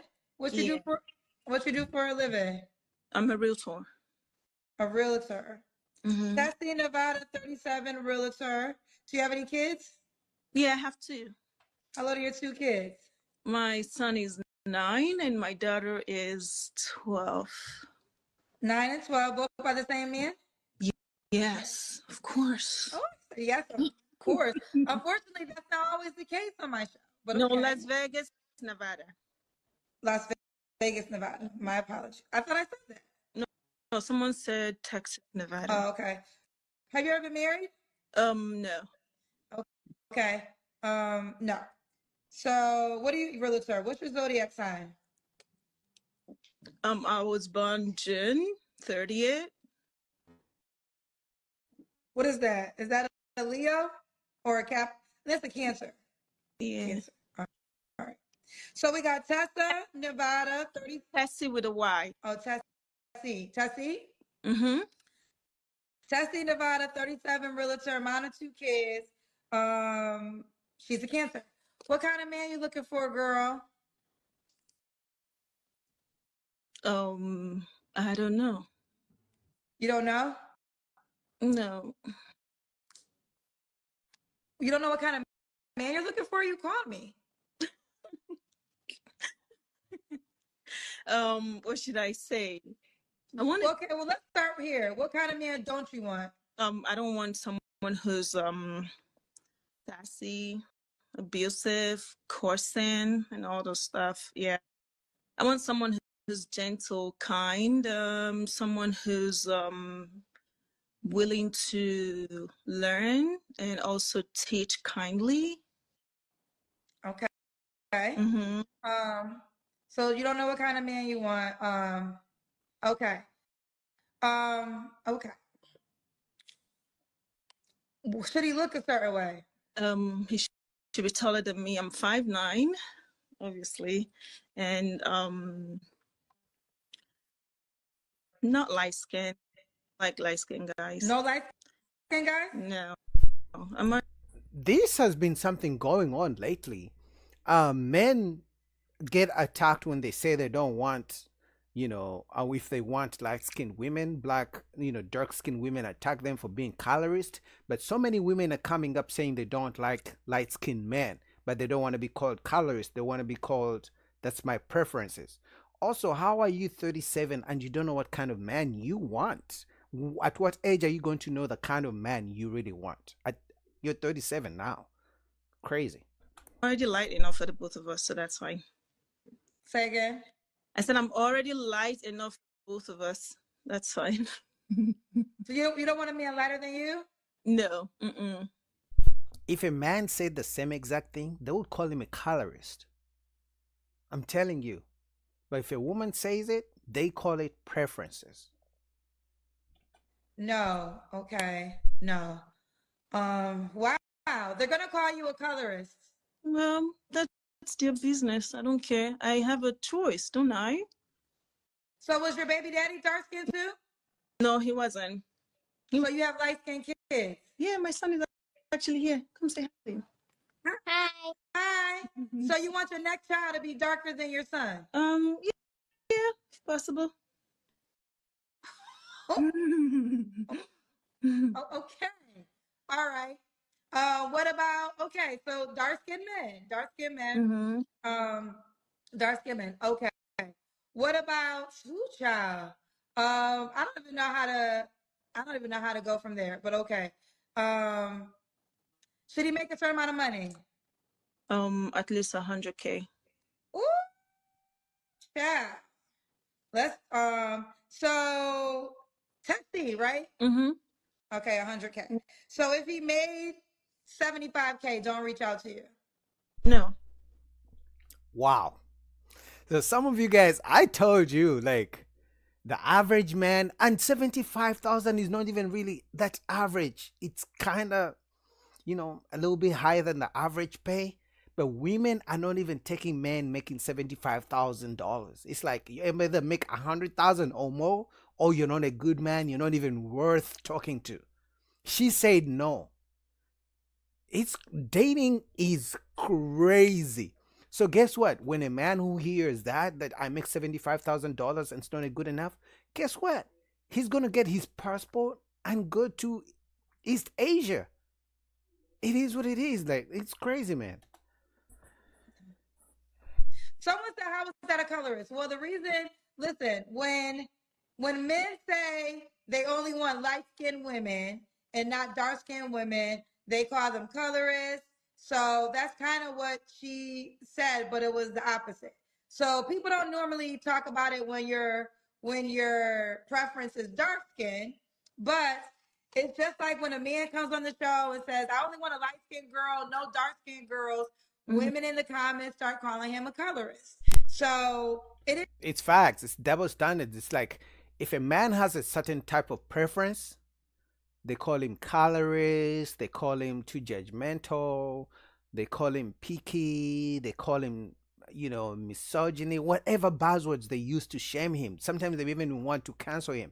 But if a woman has the same standard the opposite way, they call it preferences. Do it, girl, do your thing, manifestation, all things. Like, the double standards in dating are crazy. Kendra is right. It is what it is. We'll move forward. Yeah. That's exactly what some people will call it, but either way, or they'll call it her preference. All right, so back to you. 100K, nothing less.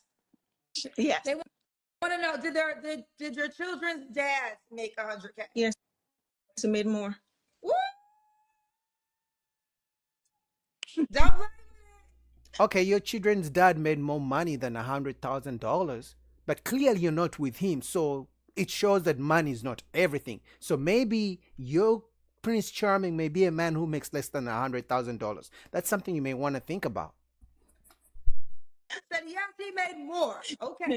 All right, let's do the Kendra Cam, Tessie. Where do I put my phone?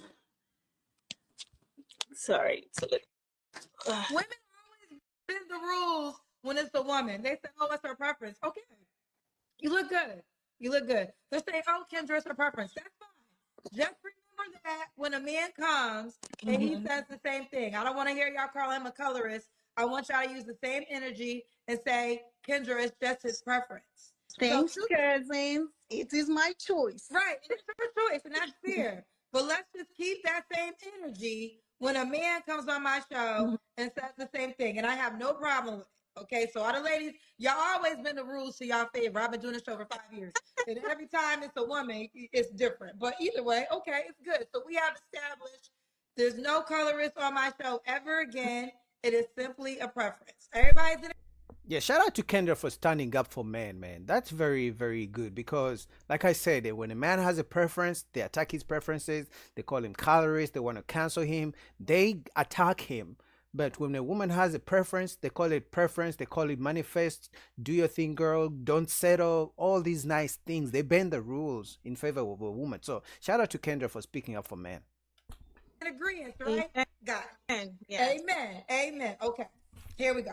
Tessie, when was your last relationship? 2023. Okay.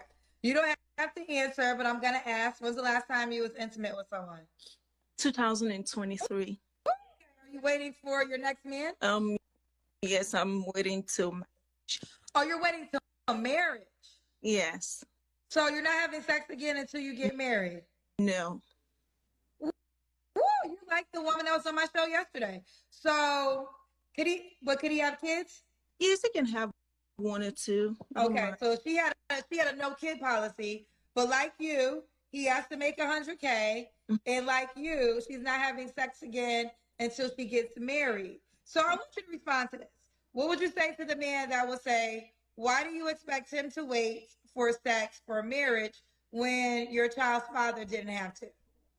Well, that's a good question. So, and it's a fair question because if your baby daddy didn't require him to marry you, you didn't require him to wait for marriage to have sex with him, why should the stepfather, the one you want to be a stepfather and take care of the kids that don't belong to him, wait till marriage and also you require him to pay for dates and bills before you guys get married, and then you want him to wait for sex until you get married? It's a fair question. Women, ladies, we need answers. It is my decision to wait till marriage, and if he's not willing or if he doesn't see the vision behind my decision, then we don't have to be together. That's fair, but is the man following your vision or are you following his vision? Do you want a leader or do you want him to be submissive to you? That's the question you gotta ask yourself when you have all these standards. If you don't see her vision, if you blind to the vision, if you blind to the vision. Okay. Now, what are 3 flaws you have to work on? I'm working on myself. I'm working on being more relaxed with myself and also focusing more, trying to manifest from within out. I'm also working on my patience. Yes, people say I'm very gentle, but in a tough situation where I have to really, really stand up because I'm very, very much of an alpha female. Okay, so that tells me she kind of doesn't listen. She's gonna fight you in the relationship, fight for power struggle in the relationship. She's gonna order you around. That's why she said the man should follow her vision. So the whole alpha female for me just screams masculinity and screams she's gonna want her man to submit to her. Situation whereby I have to stand up for myself. I could find myself raging a lot. So I am consciously walking in the right direction to always stay calm in every situation. Yeah. Okay, you say you're constantly working to always stay strong. So that's a flaw. It is a flaw for me. Yes. Okay. Mhm. What are two more flaws? Well, the second one will be to, how do I put it? Be more open, because I'm very guarded. I've been burned a lot, and I'm trying to work on being more open with people and not suspecting someone's action behind their action. Like, what are they trying to achieve and what are they doing this for? And just trust that they're just being a human being and accept it. And if it works out, fine. If it doesn't work out, it doesn't change me and it doesn't take anything away from me. Yes, that's another flaw. And the third one. So it sounds like trauma. You know, she's still carrying on some trauma from the past, and she's definitely going to use it against you.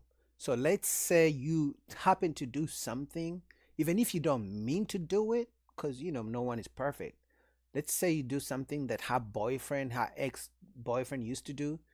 It's going to bring up some trauma, and then it's going to make her rage because she says she likes to rage. So for me, she's a good looking woman. But I don't know. Some guys may choose the beauty over all the red flags I can hear right now, and I've heard from her, but for me, it wouldn't be worthy. One will be to make sure I stick to my routines. What's your routine? Gym. Oh, that's it? A lot more. Oh, a lot more. Okay. So, Tessie, right? Yes, Tessie. Tessy. Oh, did I skip over the Kendra Cam?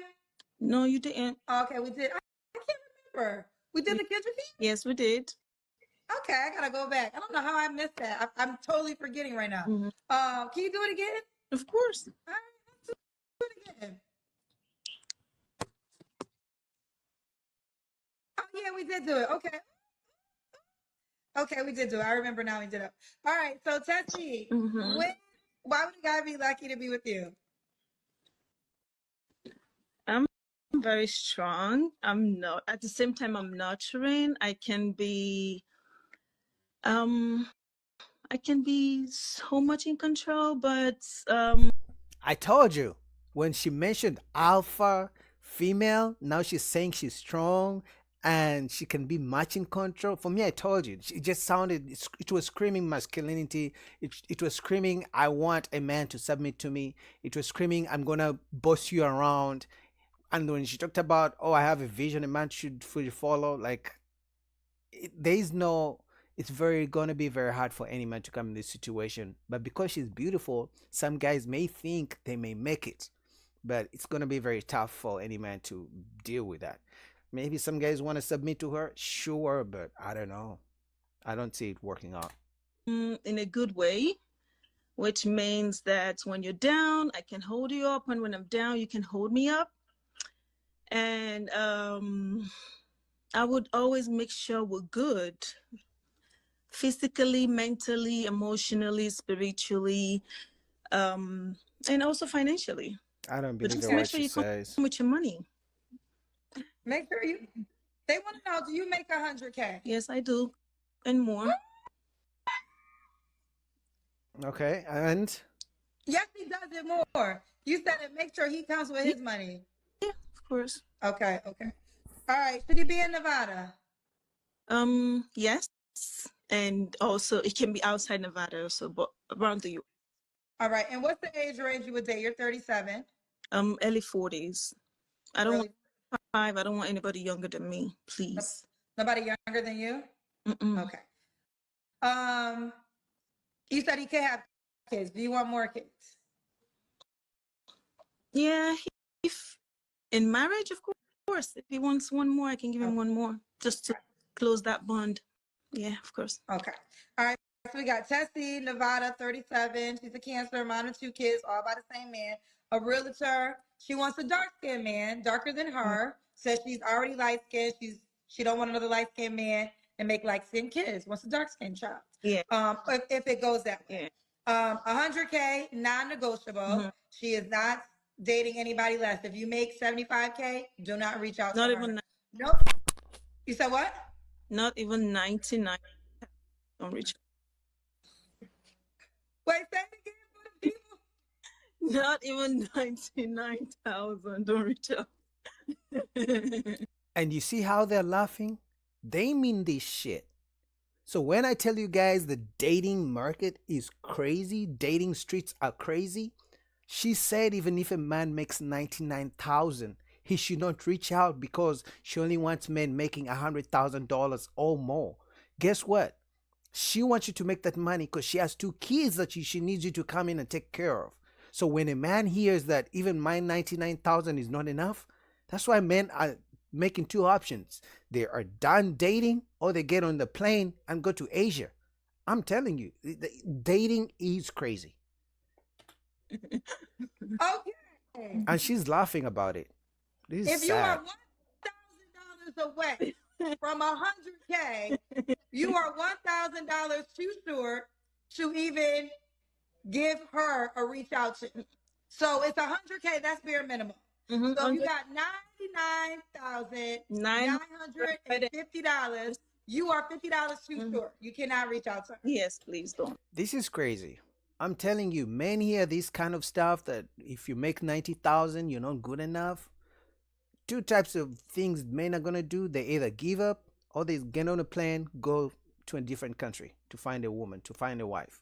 Because if you're saying a man who makes $90,000 is not good enough, and you already have 2 kids from a different man, and you think you are, hot shit, and a man making 90,000 is not good enough for you, if you die single, you deserve it. If we're gonna be honest. Yes, please don't waste your time. Okay. Also, no sex until marriage. Yes. That one is a no breaker for me. A deal breaker, non-negotiable.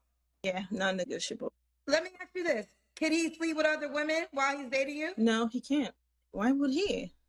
Well, because you don't want to sleep with him before marriage? Let me guess. You don't want him to have sex with you before marriage, but you expect him to pay for all the dinner dates and the experiences and the bills before marriage, right? Or are you going to split bills till you get married? Well, also because if you're just dating, he's probably dating other women. We're dating to get to know ourselves, right? Exactly. And I'm dating for fun. I am dating to get to know you and to see where it will lead to. If it works out, fine. If it doesn't work out, fine. But I'm not going to waste your time and I'm not going to let you waste my time. Within the first 3 weeks of meeting a man, I would know and discern enough if I want to go forward with him or not. Okay. So in the first 3 weeks, if he's talking to somebody else, that's fine because that's a 3-week grace period. Mhm. But after 3 weeks, if you want to go further, he should know that he has to go on this abstinent celibacy journey with you. Yes. Okay. Mhm. Very clear on what she desires.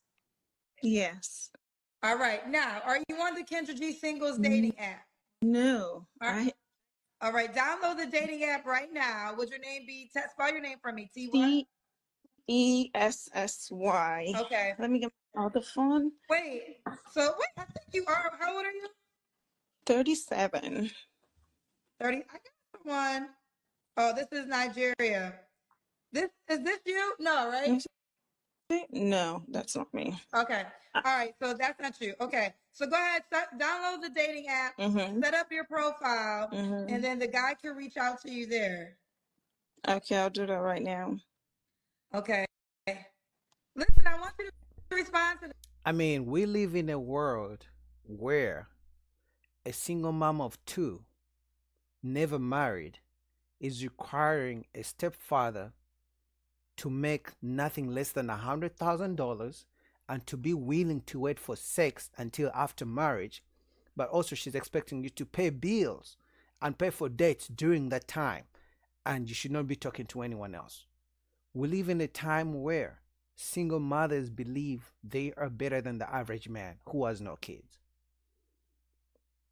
So, like, dating is done.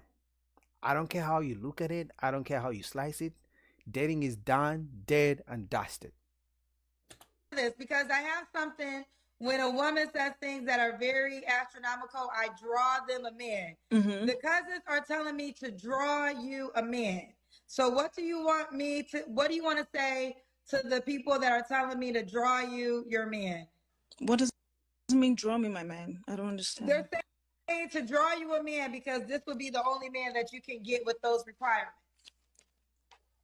Yeah. So sometimes this is what it would be. So all the guys is telling me to draw the man. Now I didn't draw the man. She didn't have you do have a no sex until marriage. She didn't have a no kid policy. Mm-hmm. So they want me to draw this for you. So the cousins feel as though this is the only man that is going to fit the requirements you just said. Mm-hmm. What do you have to say to that? Oh, he looks good. I can't wait to meet him. Yo, the delusion is crazy because these type of women would never look in the mirror, and even she's 37, but even 10 years from now, she would never look in the mirror and be like, maybe the standards I have are delusional. Because if my requirement is $100,000, but he makes 90,000, and I still think he's not good enough, maybe I should look in the mirror and think maybe I should take a step back. She won't. Whether she's 47, 57, 67, because even her girlfriends are telling her, don't settle. Don't settle. If he doesn't make $100,000, he's not good a man. He's not good enough of a man. Don't settle. But let's go to the comments, because I'm sure the comments were going crazy. All right, first comment. Imagine being 37 and having no idea what you want in a character from a man. So for me, I totally understand, because I believe because when she came on, she said she didn't know what kind of man she wants. So everything she listed, I think those are talking points she sees on social media other women say. Next point, required marriage before sex, but accept making kids out of wedlock. Meaning, with her baby daddy, she didn't require marriage, right? But for the stepfather who's going to come in to take care of kids from another man, she wants you to wait till marriage. But the baby daddy didn't have to wait till marriage. Crazy times we live in. Let me read one more comment. A woman says, I'll never stop watching this train wreck of a show. Facts.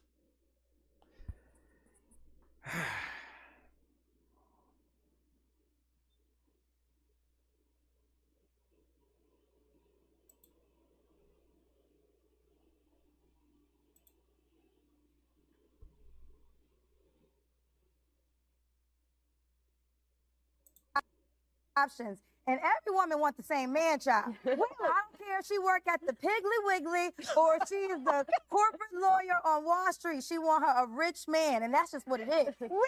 Yeah, girl. I have a few girlfriends, and I'm not attracted to any of their men, and they're probably not attracted to mine. We all have different tastes in men. We go for different things. I have one friend, actually, she works and he doesn't.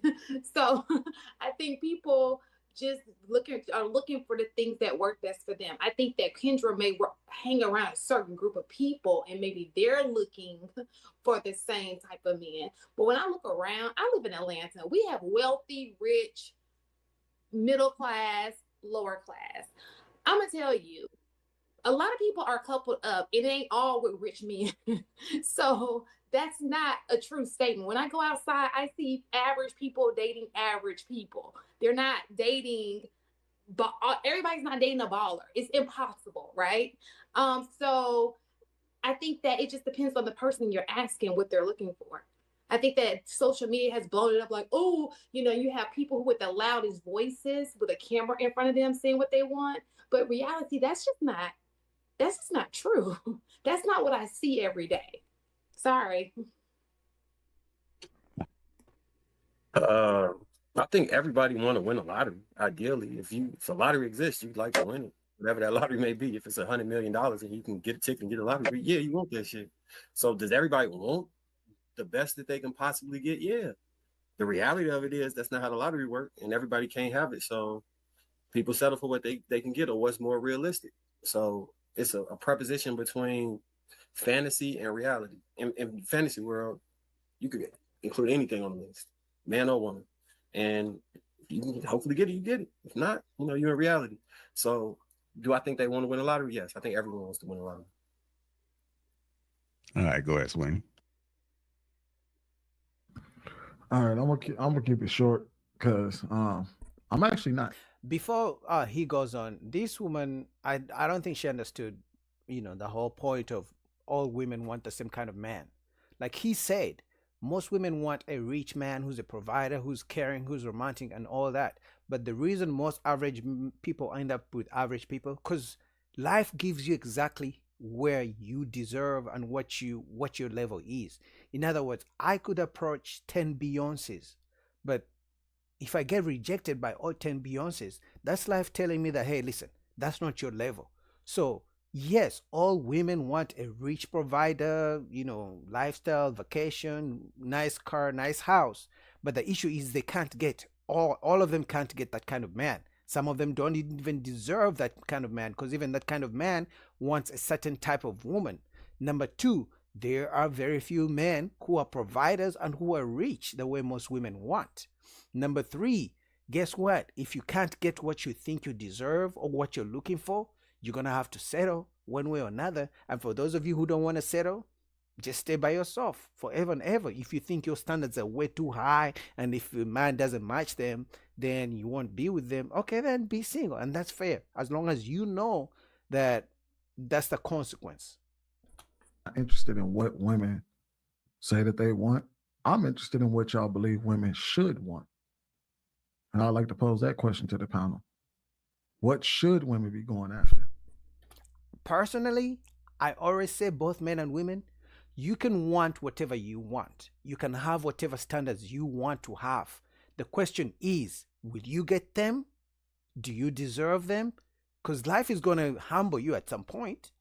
Life is going to give you what you deserve. So if you deserve a good woman, if you deserve a good man, life will give you that, because you're you're probably a good person too. You probably put in the work to be the kind of person that person wants. So men can want all the beautiful women they want in the world, but guess what? Beautiful women want something from men as well. So if you don't have what beautiful women want, you're probably going to have to settle with an average looking woman, and vice versa for the women. Want the rich man, the caring guy, all these kind of guys, whatever standards you have for a man, doesn't mean you're guaranteed to get it. It just means life is going to give you, it's going to put you exactly where you deserve to be. I like I'm that. ready. Miss Go Queen. ahead. We ain't hear you, Di. Go ahead. I was gonna say compatibility, like just somebody that's compatible with them. It's just like somebody who could fill in the holes, to your ship, the one who fits your puzzle piece. Puzzle pieces come in different shapes. Every piece don't fit, you can't put two pieces that don't go together. And I think that sometimes the world go after what social media or society tells them to go after versus going after someone that compliments them or someone they can compliment as well and be something, of value to that person as well. I don't think they should go by like I said, the list that society or that social media tell you should go after. But I do feel like a lot of women sometimes do that. Okay. Who else want to answer that question? What should women be going for? It's the question that Sweeney asked. I'll go ahead and answer it. Amira, go ahead. No, I'll let you go first.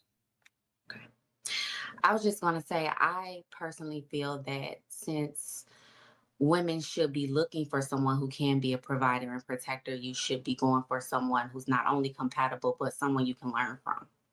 Someone who actually can lead you, who can lead your family, who you trust in. For me personally, someone who puts God first, because if you're not, being led by God, then you're leading me astray. So I think that's something that women should be looking for. It shouldn't be a monetary value that's attached to it, but the quality and integrity of that man and how he can provide and protect for you and your future children or the children you already have. That's what I feel women should be going for. Got a question, Ty. Would you say that all of those are non-negotiables, or do we need like one or Absolutely. two? So okay, all of them. All right, For go me ahead. specifically, not for all. Of course, everyone has, like we stated, different women want different things. But for me specifically, yes, all of those are non-negotiables. I only wanted to adjust my answer because M. White said something that was kind of what I wanted to get at, where I said, like, they don't want the same man, but they want the same qualities. And M. White said something about winning the lottery. And I agree with that point because it's women, they all want the same thing almost, but they can settle for the best that they can get. Like, this is the best that I can get. Like, if you're a woman and you're living a certain lifestyle, maybe the best that you can get is a man that has a charger and a 2-bedroom apartment. That's the best you can get. But for you, that's rich. There's like in Arabic, we have a saying like third world rich, like third world rich kind of thing, where it's like you're rich in the third world, but you're not really rich in the real world. So, yeah. So I think women will settle for the best that they can get, but women always still have their eye open. I've noticed that a lot of women still have their eye open to see if they can get better. That's why. And that's because of social media. Because once she sees, let's say she happens to have a friend who was able to get a rich guy who's always taking her on trips, giving her money, buying her expensive gifts, expensive bags, but she has a regular, just average guy, she's always gonna stay looking. She's like, okay, how come my man is not like this? It takes a certain type of woman to be appreciative, to show gratitude for the kind of man she has. It doesn't matter how good the guy is gonna treat her, but if she has a friend who has a rich guy who spoils her, and her man is just average guy who doesn't spoil her, takes her to normal restaurants, that's why you see women, once they ever have a guy who used to take them on expensive dinner dates, they don't want to deal with average guy who takes them on usual restaurants, average restaurants. That's why they talk about how Cheesecake Factory is not good enough, how they don't want to do coffee dates because somewhere, somehow, either they saw another woman being treated to a very expensive lifestyle, or they themselves had one time had a guy who took them to an expensive lifestyle, expensive dinner, whatever you want to call it, expensive trip. So they feel they're too good for the average guy. So I agree. Yeah. They may settle for the average guy, but they're always looking. And if the chance presents itself, they will go with a guy who's willing to spoil them. I agree. The divorce rates are so high, in my opinion, but I don't know. Okay. Anybody else want to add to that? What should women be looking for? Swinny, I'm ask you. Since you posed the question, what should women be looking for in your opinion?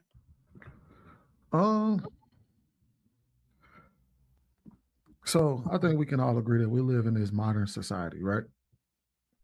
And I think we live in a society that kind of benefits women a whole lot, given the laws that we have, given the situations that they're put in, and how pretty much everything is slanted in their favor, so to speak, right? I honestly, personally believe that because we live in this modern society, that women should only be looking for men to provide. I think that's the only thing they should value them for is how much they can give them. Outside of that, what's the purpose of them? And that's what they're doing. I don't think there's anything necessary, especially here in America. You don't need them for anything further than that. The law will be on your side in that department. Facts. They got if a man talks about protection, they're gonna say I have the police officers, I can buy my own gun. If a man talks about direction, if the man even talks about money, they can say I work too. So unless a man is paying 100% of the bills and he has extra rich money, I'm talking about celebrity type of money, it's gonna be very hard to find a woman who's going to respect an average guy, if we're gonna be honest. Seriously. So he's right. The only thing these days most women want from men is for them to provide, and to provide fully, not just pay 70%.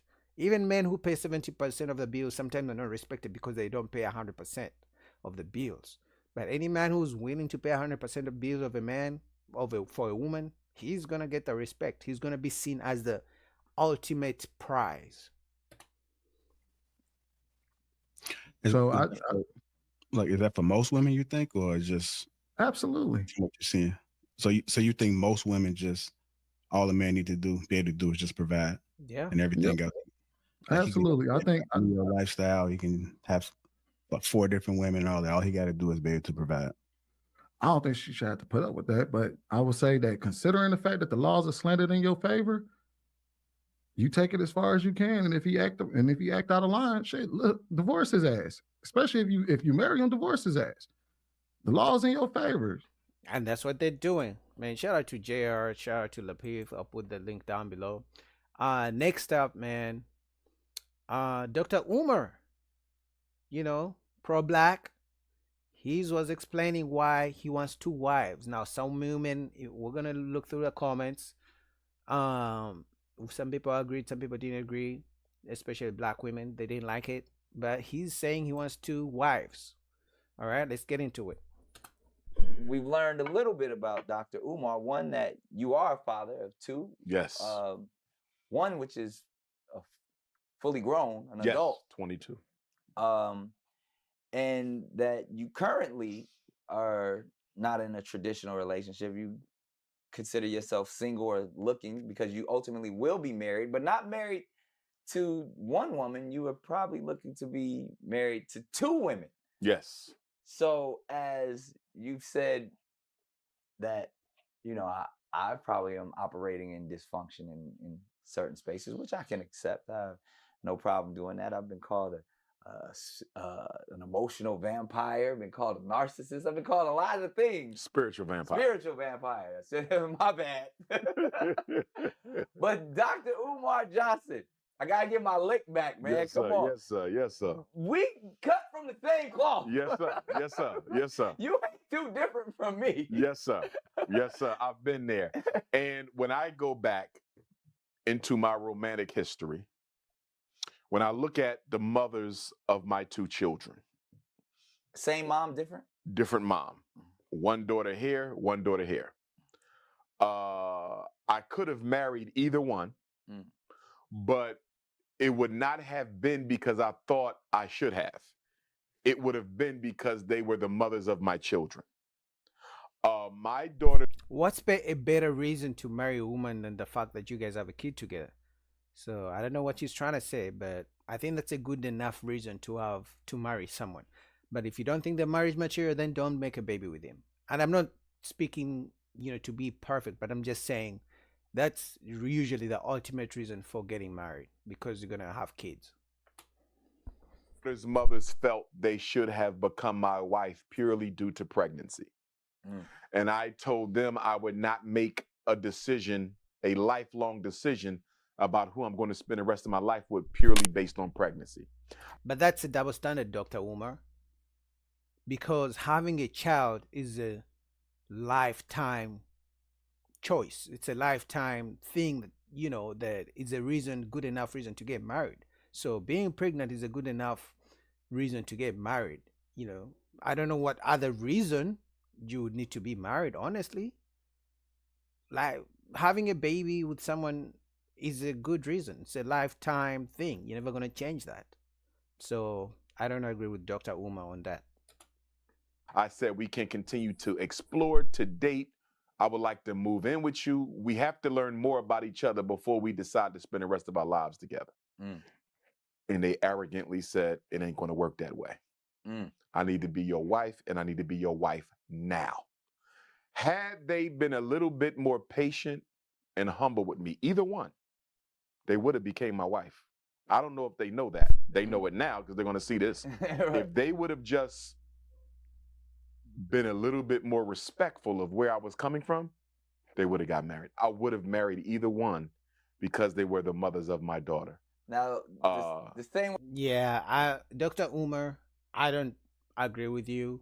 And the reason why is because by the time they had your kids, you could have decided before that if they're worthy of being your wives. So it's not that they pressured you.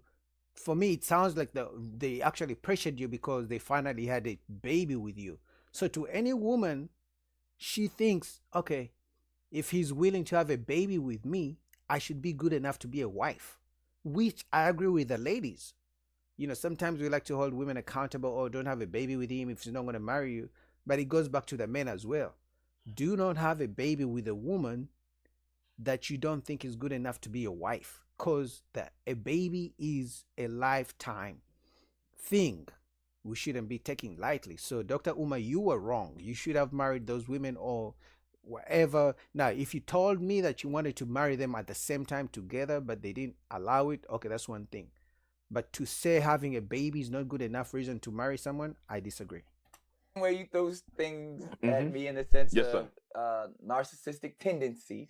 And even a statement, like, because a lot would take the statement that you just made as, okay, that's coming from someone who is rooted in narcissistic tendencies, toxic masculinity, of you making the choice and all of these things. And now, even at this point, looking not just for one wife, but possibly two wives to fulfill My desire for two wives, though, is not based on personal need. It's based on political need. Let me explain. Let me explain. Let's go to a pastor at a church, right? Oh, okay. You First have a lady. mega church. Right. You have a mega church. You have your wife. And First then you lady. have your secretary. Okay. Stay with me. That secretary is doing so much for that church to keep you afloat. Mm-hmm. Sooner or later, she's going to expect a personal relationship. It's human nature. This is why pastors almost end up sleeping with their secretaries. This is why CEOs end up sleeping with their executive assistants, because they are your what? Work wives, right?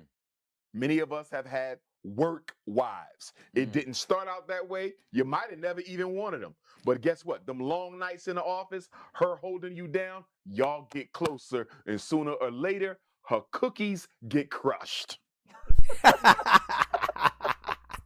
Now, I will agree with him. Usually, people could grow on you that you have never even thought about being in a relationship with them the first time you met them. So, which means proximity grows familiarity.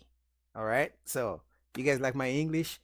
And it's not even my first language, right? So, proximity grows familiarity, which means you may never think the person you met for the first time, you don't even find them attractive. You see nothing in them, like you would never in a million times. But over time, spending time with them, talking to them, you guys do things together. Like, think about it.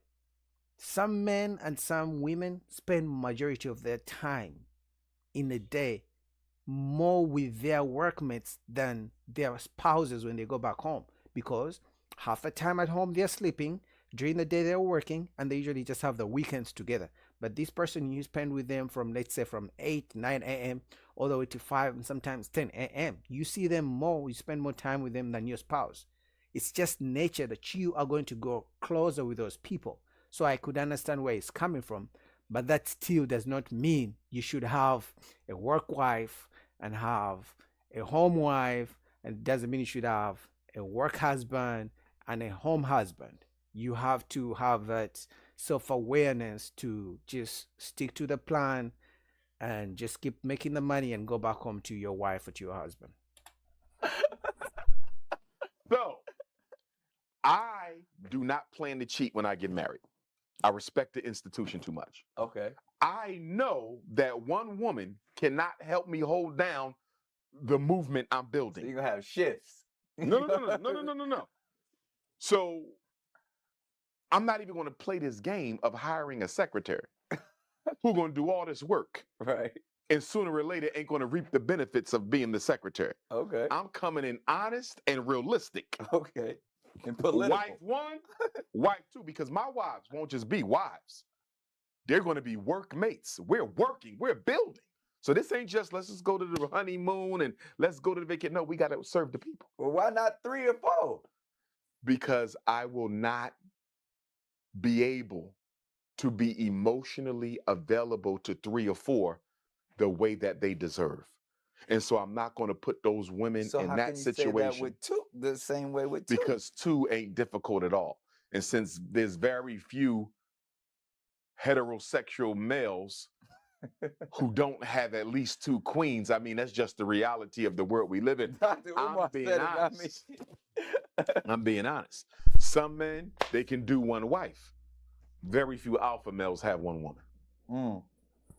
I'm not sure if I ever met a man who had just one woman, right? But I'm not going beyond two. Two is enough. I need to stay focused, and they need to hold me down. I'm good with two queens. I don't need more than So that. all of that.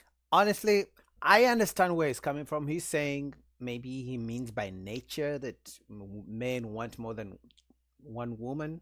But let's be honest.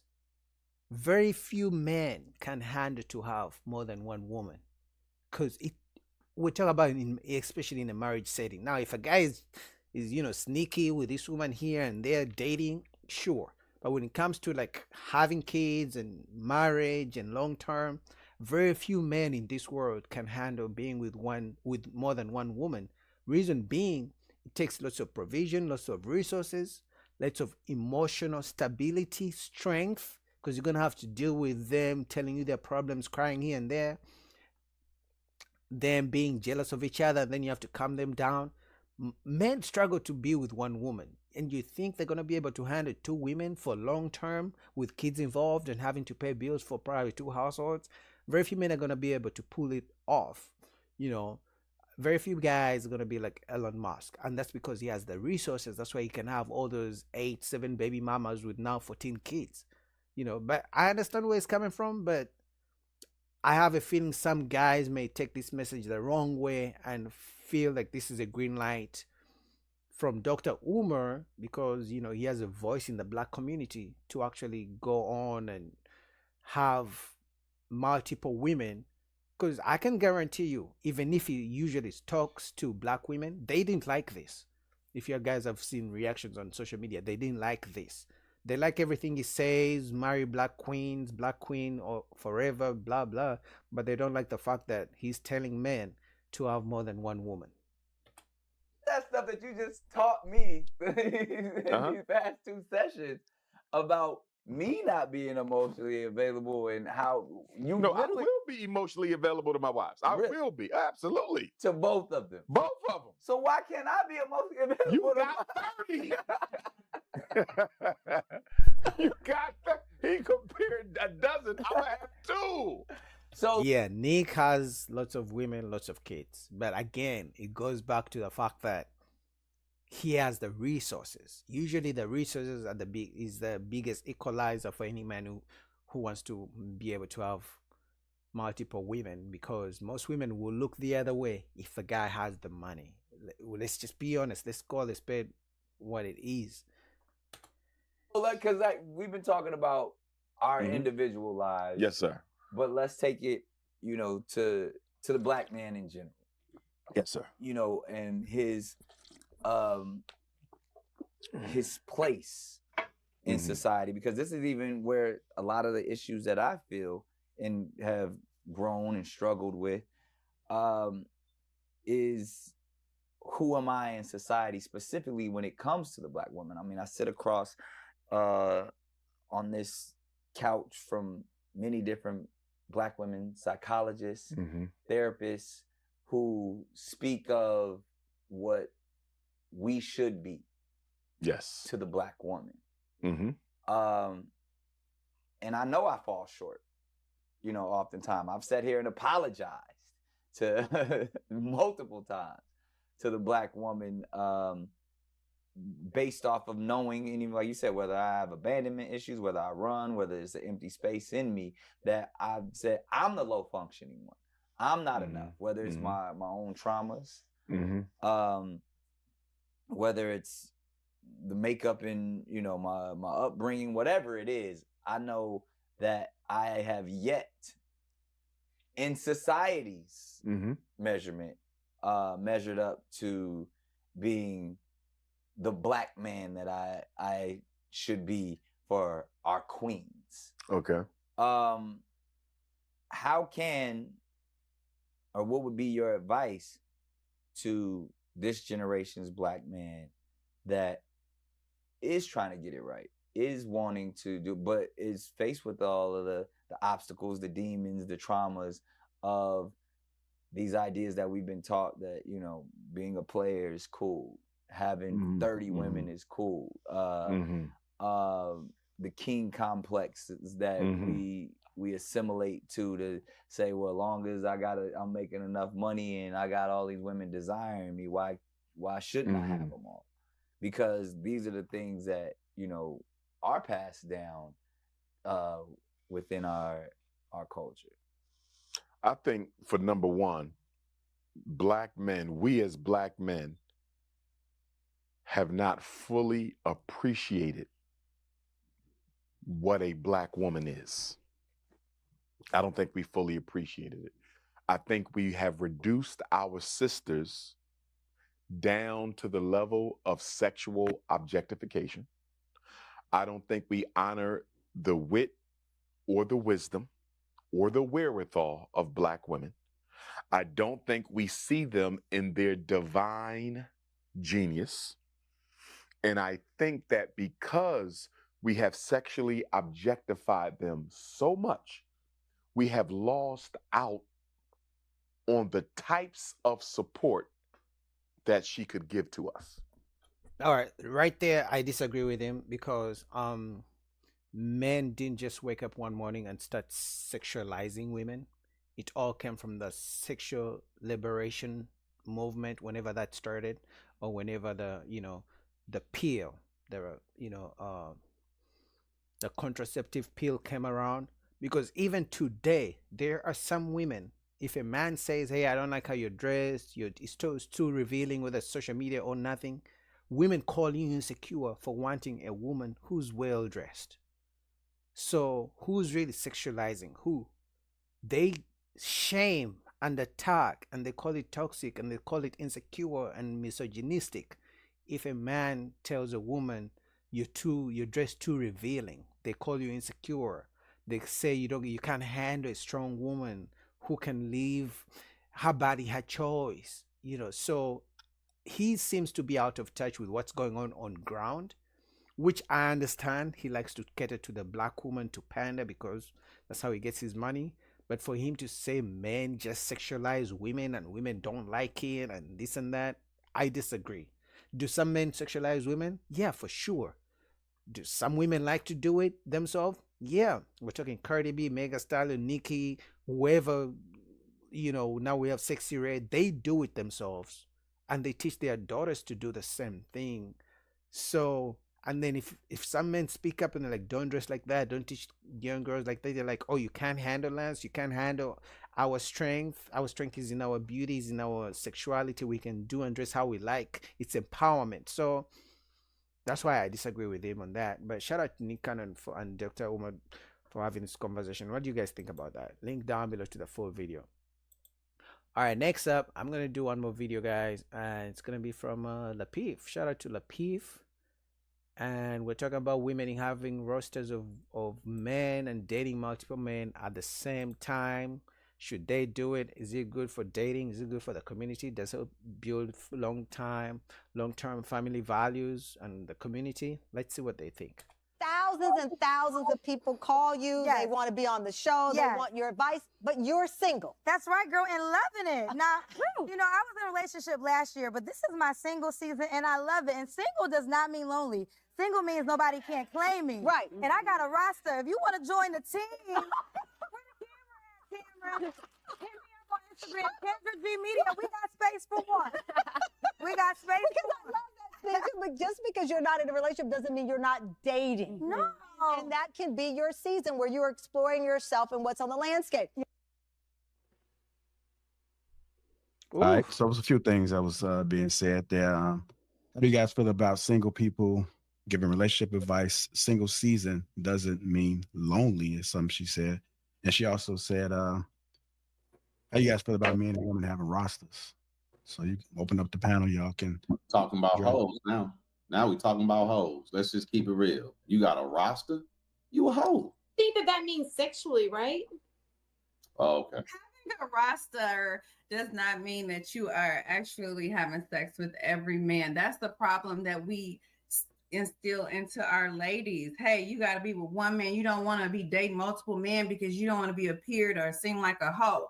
But But men God do forbid you get pregnant and not know Hold on, who y'all. you Hold on, Nobody, y'all. Let's make sure we finish. Let's let make me sure we just finish finish my my little thought and I'll be quick. But nobody says the problem is that when we see a woman dating multiple men, we automatically assume she's having sex. But men do it all the time. And So why are you trying to date like a man? It's not like it's right for a man to date multiple women at the same time because he cannot, give his all to all women. He won't even be able to see red flags with all of them or not even be able to see the good in all of them because he has his attention divided. What makes you think because a man is doing it that it makes it right for the woman to do it? If you have all these guys, one is rich, one is poor, one is in the middle, one is romantic, one is not, and you're dating all of them at the same time, you have your attention divided, two things are going to happen. You are either going to end up with a guy you think is good for you because you missed the red flags, because you are not paying attention, because you have your attention divided, or you are actually going to miss out on the good guy, but because you are blinded by the guy who's maybe richer, who's giving you this lifestyle, but actually the guy who's really good for you, you cannot see him because you are blinded by the guy who's giving you this attention. And most times, guys who know their worth, once they find out you're actually juggling them and talking to multiple guys, they're going to be out. So either way, it's a lose-lose situation. And then they expect women to fight for number one place. So it's time for women to be more logical, date more men, and may the best man win. You don't have to sleep with anybody. You can date them all, and the best man, the one that puts forth the most effort, the one that you match with. Why does a woman have to meet a man and just date him when she doesn't even know if they're compatible yet, right? But dating five guys at the same time does not ensure that you're going to be compatible with any of them. In fact, if anything, it's going to blind you because you have your attention divided. You're meeting James on Saturday, meeting Dan on Thursday, and then you have to go see John on Monday. You can't even know exactly who's giving you what you're missing. You're going to miss out on something because you're not paying attention to any of them completely. So you're either going to miss out on the green flags or the red flags, and you're going to be blinded because she talked about the guy should, what technically apply pressure. To me, it sounds like the guy who's going to call the most, who's going to spoil her the most, who's going to, make her phone busy all the time. Sounds like that's the only way she's gonna base off who's compatible. But if you're dating multiple guys, it's a lose-lose situation. You're gonna miss out on something good because your attention is divided. And we're humans. Our attention cannot be divided so much like that, especially when it comes to matters of the heart. They haven't went through the storms. They haven't went through all these relationships or these dating trials. So why does she have to settle for him and his family and all the baggage that he comes with right away? Why? And why? I want to know. Well, she doesn't have to settle for him. Date one guy, go out a couple times. It doesn't take too long to know, okay, we can keep seeing each other. Oh no, it doesn't take so long because if you have your attention just on him, you're probably looking out for more red flags, trying to really find out his character and things like that. But if your attention is focused on 5 different guys, you are probably going to miss out on the red flags. This guy, he's going to have more opportunity to put on a front because you're not really focused on him. You're going to miss out on whatever his character flaws are because your attention is divided. But if you're dating one guy at the same time, doesn't have to be sex involved. You can go out on a date or 2 or 3. And if you're just talking, you can determine, okay, there's something he said here, there's something he did here, he's not for me. Then you can move on to the next guy. But if you go on a date on Wednesday, go on a date Thursday, go on a date on Friday, maybe this guy, you like him a little bit more, but then another new guy comes in, you like it a little bit more. It's like you're going to think the grass is always greener. So you're going to have commitment issues. You got the roster?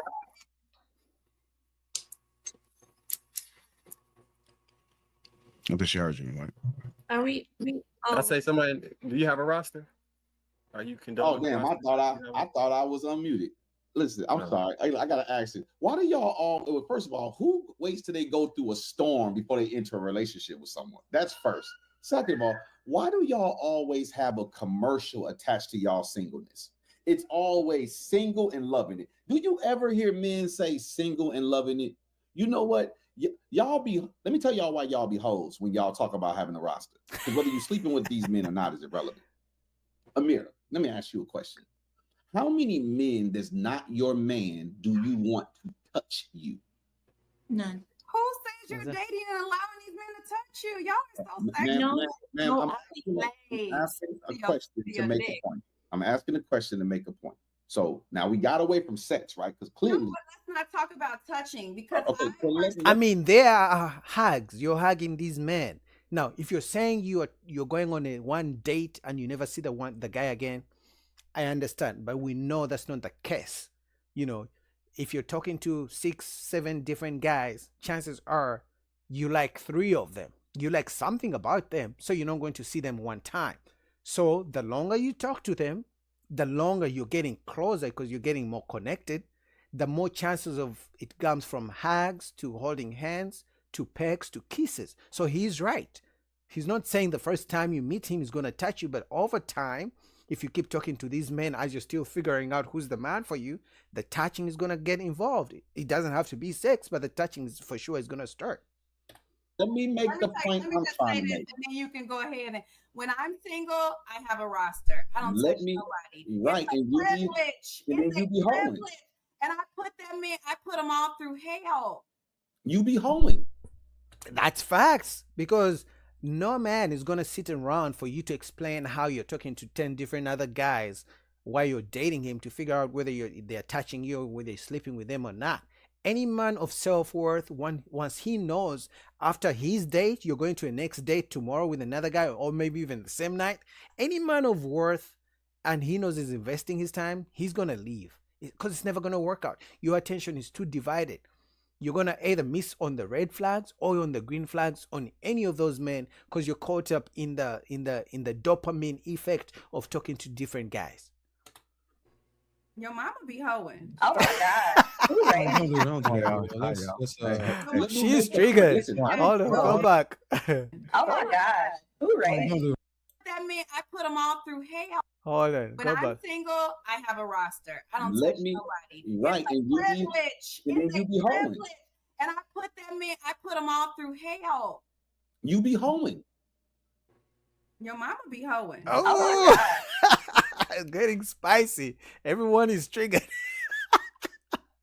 I mean, because think about it. If you're saying that when you're single, you're talking to different men at the same time, there's a thin line. Like no one is going to be in your bedroom to figure out who you touched, who you slept with. People are just going to make assumptions. That's just human nature. Let me make the point. Listen, hold on, y'all. Hold on. It didn't come from the thin air. Let's keep everything on topic. Let's not get personal. I'm not trying to disparage you. Listen to the point I'm trying to make. Let's make sure we be respectful. She be hoeing. Somebody told her daughter that she be hoeing. Okay, y'all, let's get back. Okay, I already said what I said. We're gonna get back on track. Let nobody go personal. Nobody do no low blows. Let's go ahead and have a conversation. Go ahead and make it plain, Will. Ms. Ali, I'm not trying to disparage you or be disrespectful to you, okay? If you take it as disrespectful. That aggress me, you can apologize and we can move forward because you let me finish talking. Because I don't want to settle for niggas like you. Okay. You gonna damn, she's so annoying. Let's just have a conversation. We don't have to call each other out, nigga, this or like I don't know. I feel sorry for, and she's a good looking woman, I can tell. But I don't know which man would go home to this because one single argument and the roof is gonna go off the house. Want to call me a hoe because I don't want a nigga that wear a do-rag and a what is that? What is that called? That's so old school, man. What is that called? A snapback? Like that shit is old and played the fuck out. You gotta grow up one day. It's called Arrested Development for a reason. What's that movie by that guy who she texts too much? Like it's a movie about you. I think it's Arrested Development. I never saw it. But it's a whole movie. Baby boy. That's what you are. Okay. Because all you see is hoes. You don't see women with options, who educated, who got their own, who Come on, like. Ali. Don't do that. Don't do him like that, Ali. No, let her go. Myself and let him go ahead. But I'm just saying, Let her go. Isn't it interesting sometimes when some women are triggered? The first thing they go back is, I got money, I got my degree, I got this. That's usually the first thing they run to, like as a form of defense. That's always weird to me. You by calling your mother a hoe, but because you called me a hoe, I resembled her. So that's why I was like, we one in the same. Let her, bro. Look, let her go. Don't stop her. Let her go. Let her get it all out so she can feel like she exhausted all of her insults. Go ahead. I don't have any insults for you. Okay, well, then we can move on. You remind me of a Chris Tucker. You remind me of a cool cat, a funny guy. But don't call me a hoe because I want to see my options. The problem is low life men who are down here, who are broke, who don't have shit in life, who got a 650 credit score. They want me to lower my standards, lower my credit score so I could be with them. I'm not doing. No one is asking you to do that, mama. You can have all the standards you want. But one thing I know about life, it's going to humble you. You can want a billionaire for all I care. The question is, do you have that billionaire? If the answer is no, then that should tell you something, that you can have the standards that you want. But if you're not getting the kind of man that you think you want, you should look in the mirror. Then there's something bigger than that, rather than attacking men just because they are telling you your standards may be crazy high. Doing it. You got to meet me up here, baby. And then if it's a roster up here competing, if you feel threatened, baby, move around. Move around. That's what bust downs are for. And it's a place and time for everybody. So I want to ask y'all a question. Let me ask y'all a question. If a lady is up here and the roster that she maintains is also up here, yet she's still single, what's wrong with this picture? That's what I was saying, that you can have all the standards that you have and you think you're up here and the men are down here. But if you're not getting the men that are up here, you may have to look in the mirror and be like, okay, if you have the self-awareness, because you can we all want whatever we want. But if we don't get it, we have to ask our questions. Why? Answer that, or you want somebody else to answer? Can I? Whoever can answer it. I don't care. I'm just inquiring. Just because, like she just said, just because you're single doesn't mean that. Okay, so say for instance I'm single and I'm up here, right? This is where I say for myself, because I can speak for only myself. If I'm up here and I'm single, and there's 10 different guys hitting or wanting to see me and date me, do you think I'm prioritizing them, or I'm prioritizing my money, the things that I'm doing in my singleness, because it's a reason that God put me as a single woman in that time and space, so I can develop as a woman, so that I can make sure my shit is up to par. So when I meet that type of caliber of man, I am what he likes. So it ain't just like I'm single and I'm looking for a man. I'm single and I'm working on myself. And with a there roster. are men that see me working on myself with a roster, part of my life, and they have to wait their turn. And when I feel like the time is right, I will announce him. Here's the thing, like,